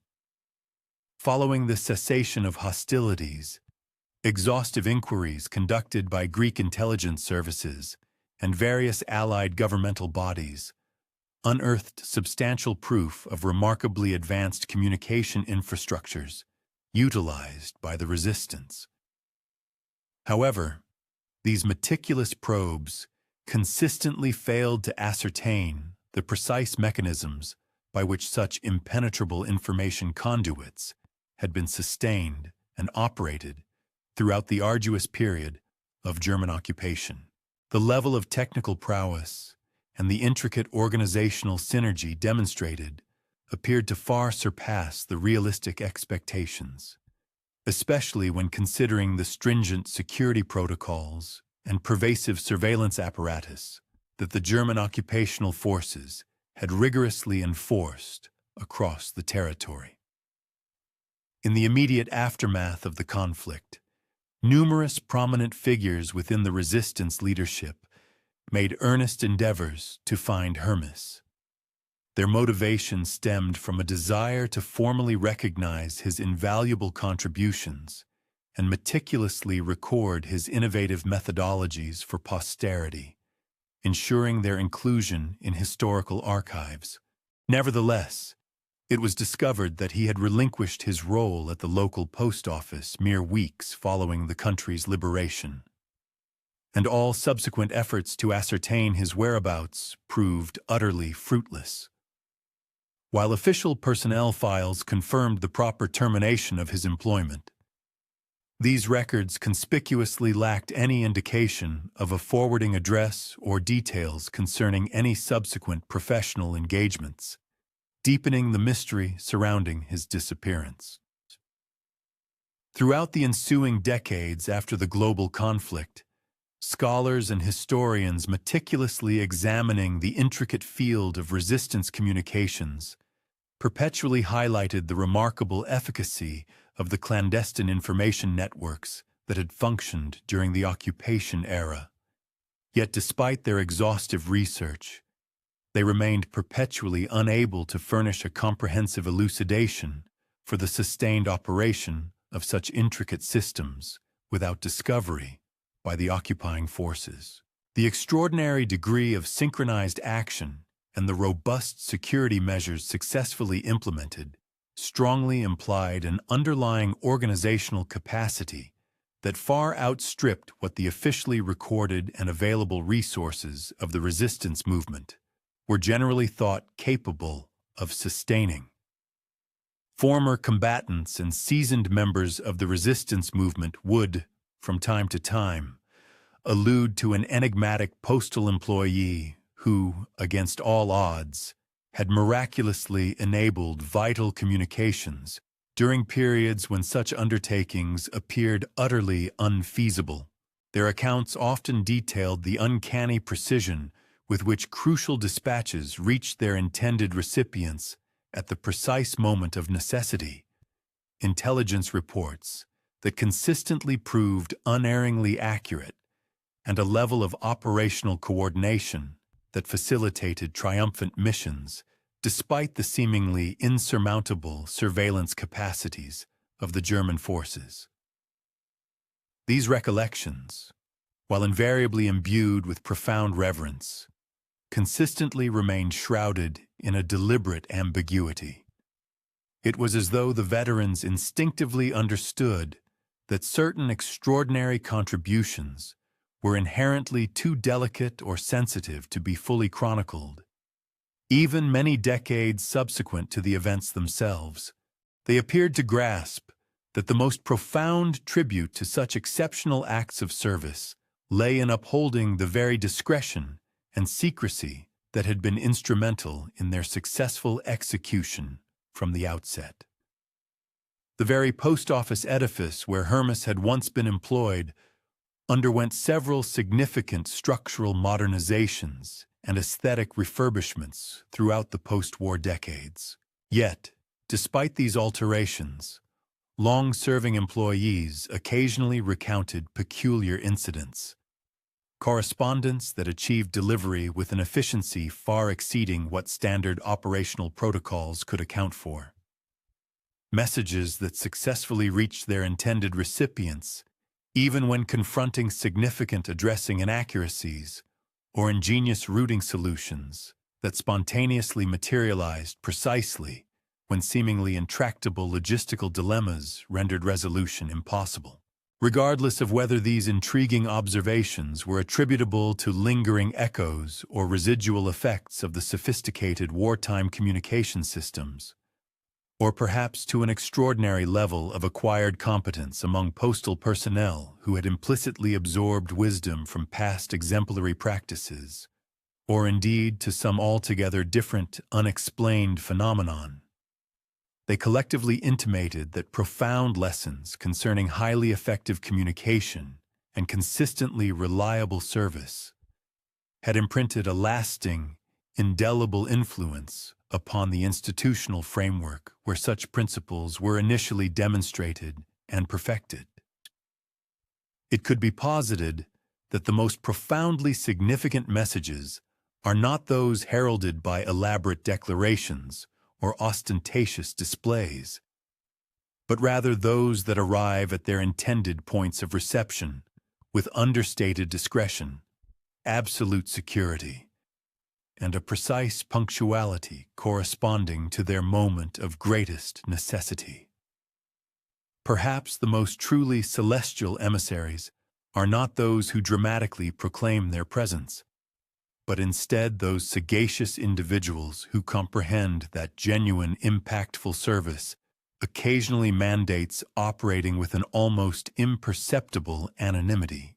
Their purpose is to meticulously ensure that vital intelligence traverses its designated path, reaching its destination without drawing undue attention to the diligent efforts and astute strategizing that underpin such seamless information transfer. Indeed, it appears that the deity presiding over messages and rapid transit occasionally best fulfills its role by imparting to humanity the profound lesson that the most crucial exchanges of information are forged through unwavering patience, meticulous precision, and an unyielding dedication to linking individuals who desperately require connection, irrespective of the formidable impediments that obstruct their path. Thus, our narratives gracefully draw to a serene close. Each recounted tale serves as a poignant reminder that the essence of divinity might not invariably reveal itself through magnificent theatrics or overt, unmistakable miracles. Instead, it frequently becomes discernible through the quiet dedication of patient individuals who judiciously employ their unique talents, be they in the realms of pedagogy, safeguarding, innovation, cultivation, or fostering connections, to fortify their respective communities, endowing them with greater sagacity and an enduring sense of optimism, both amidst the routines of quotidian existence and during periods of exceptional adversity. Perhaps this reflection constitutes the most soothing contemplation as one prepares for slumber.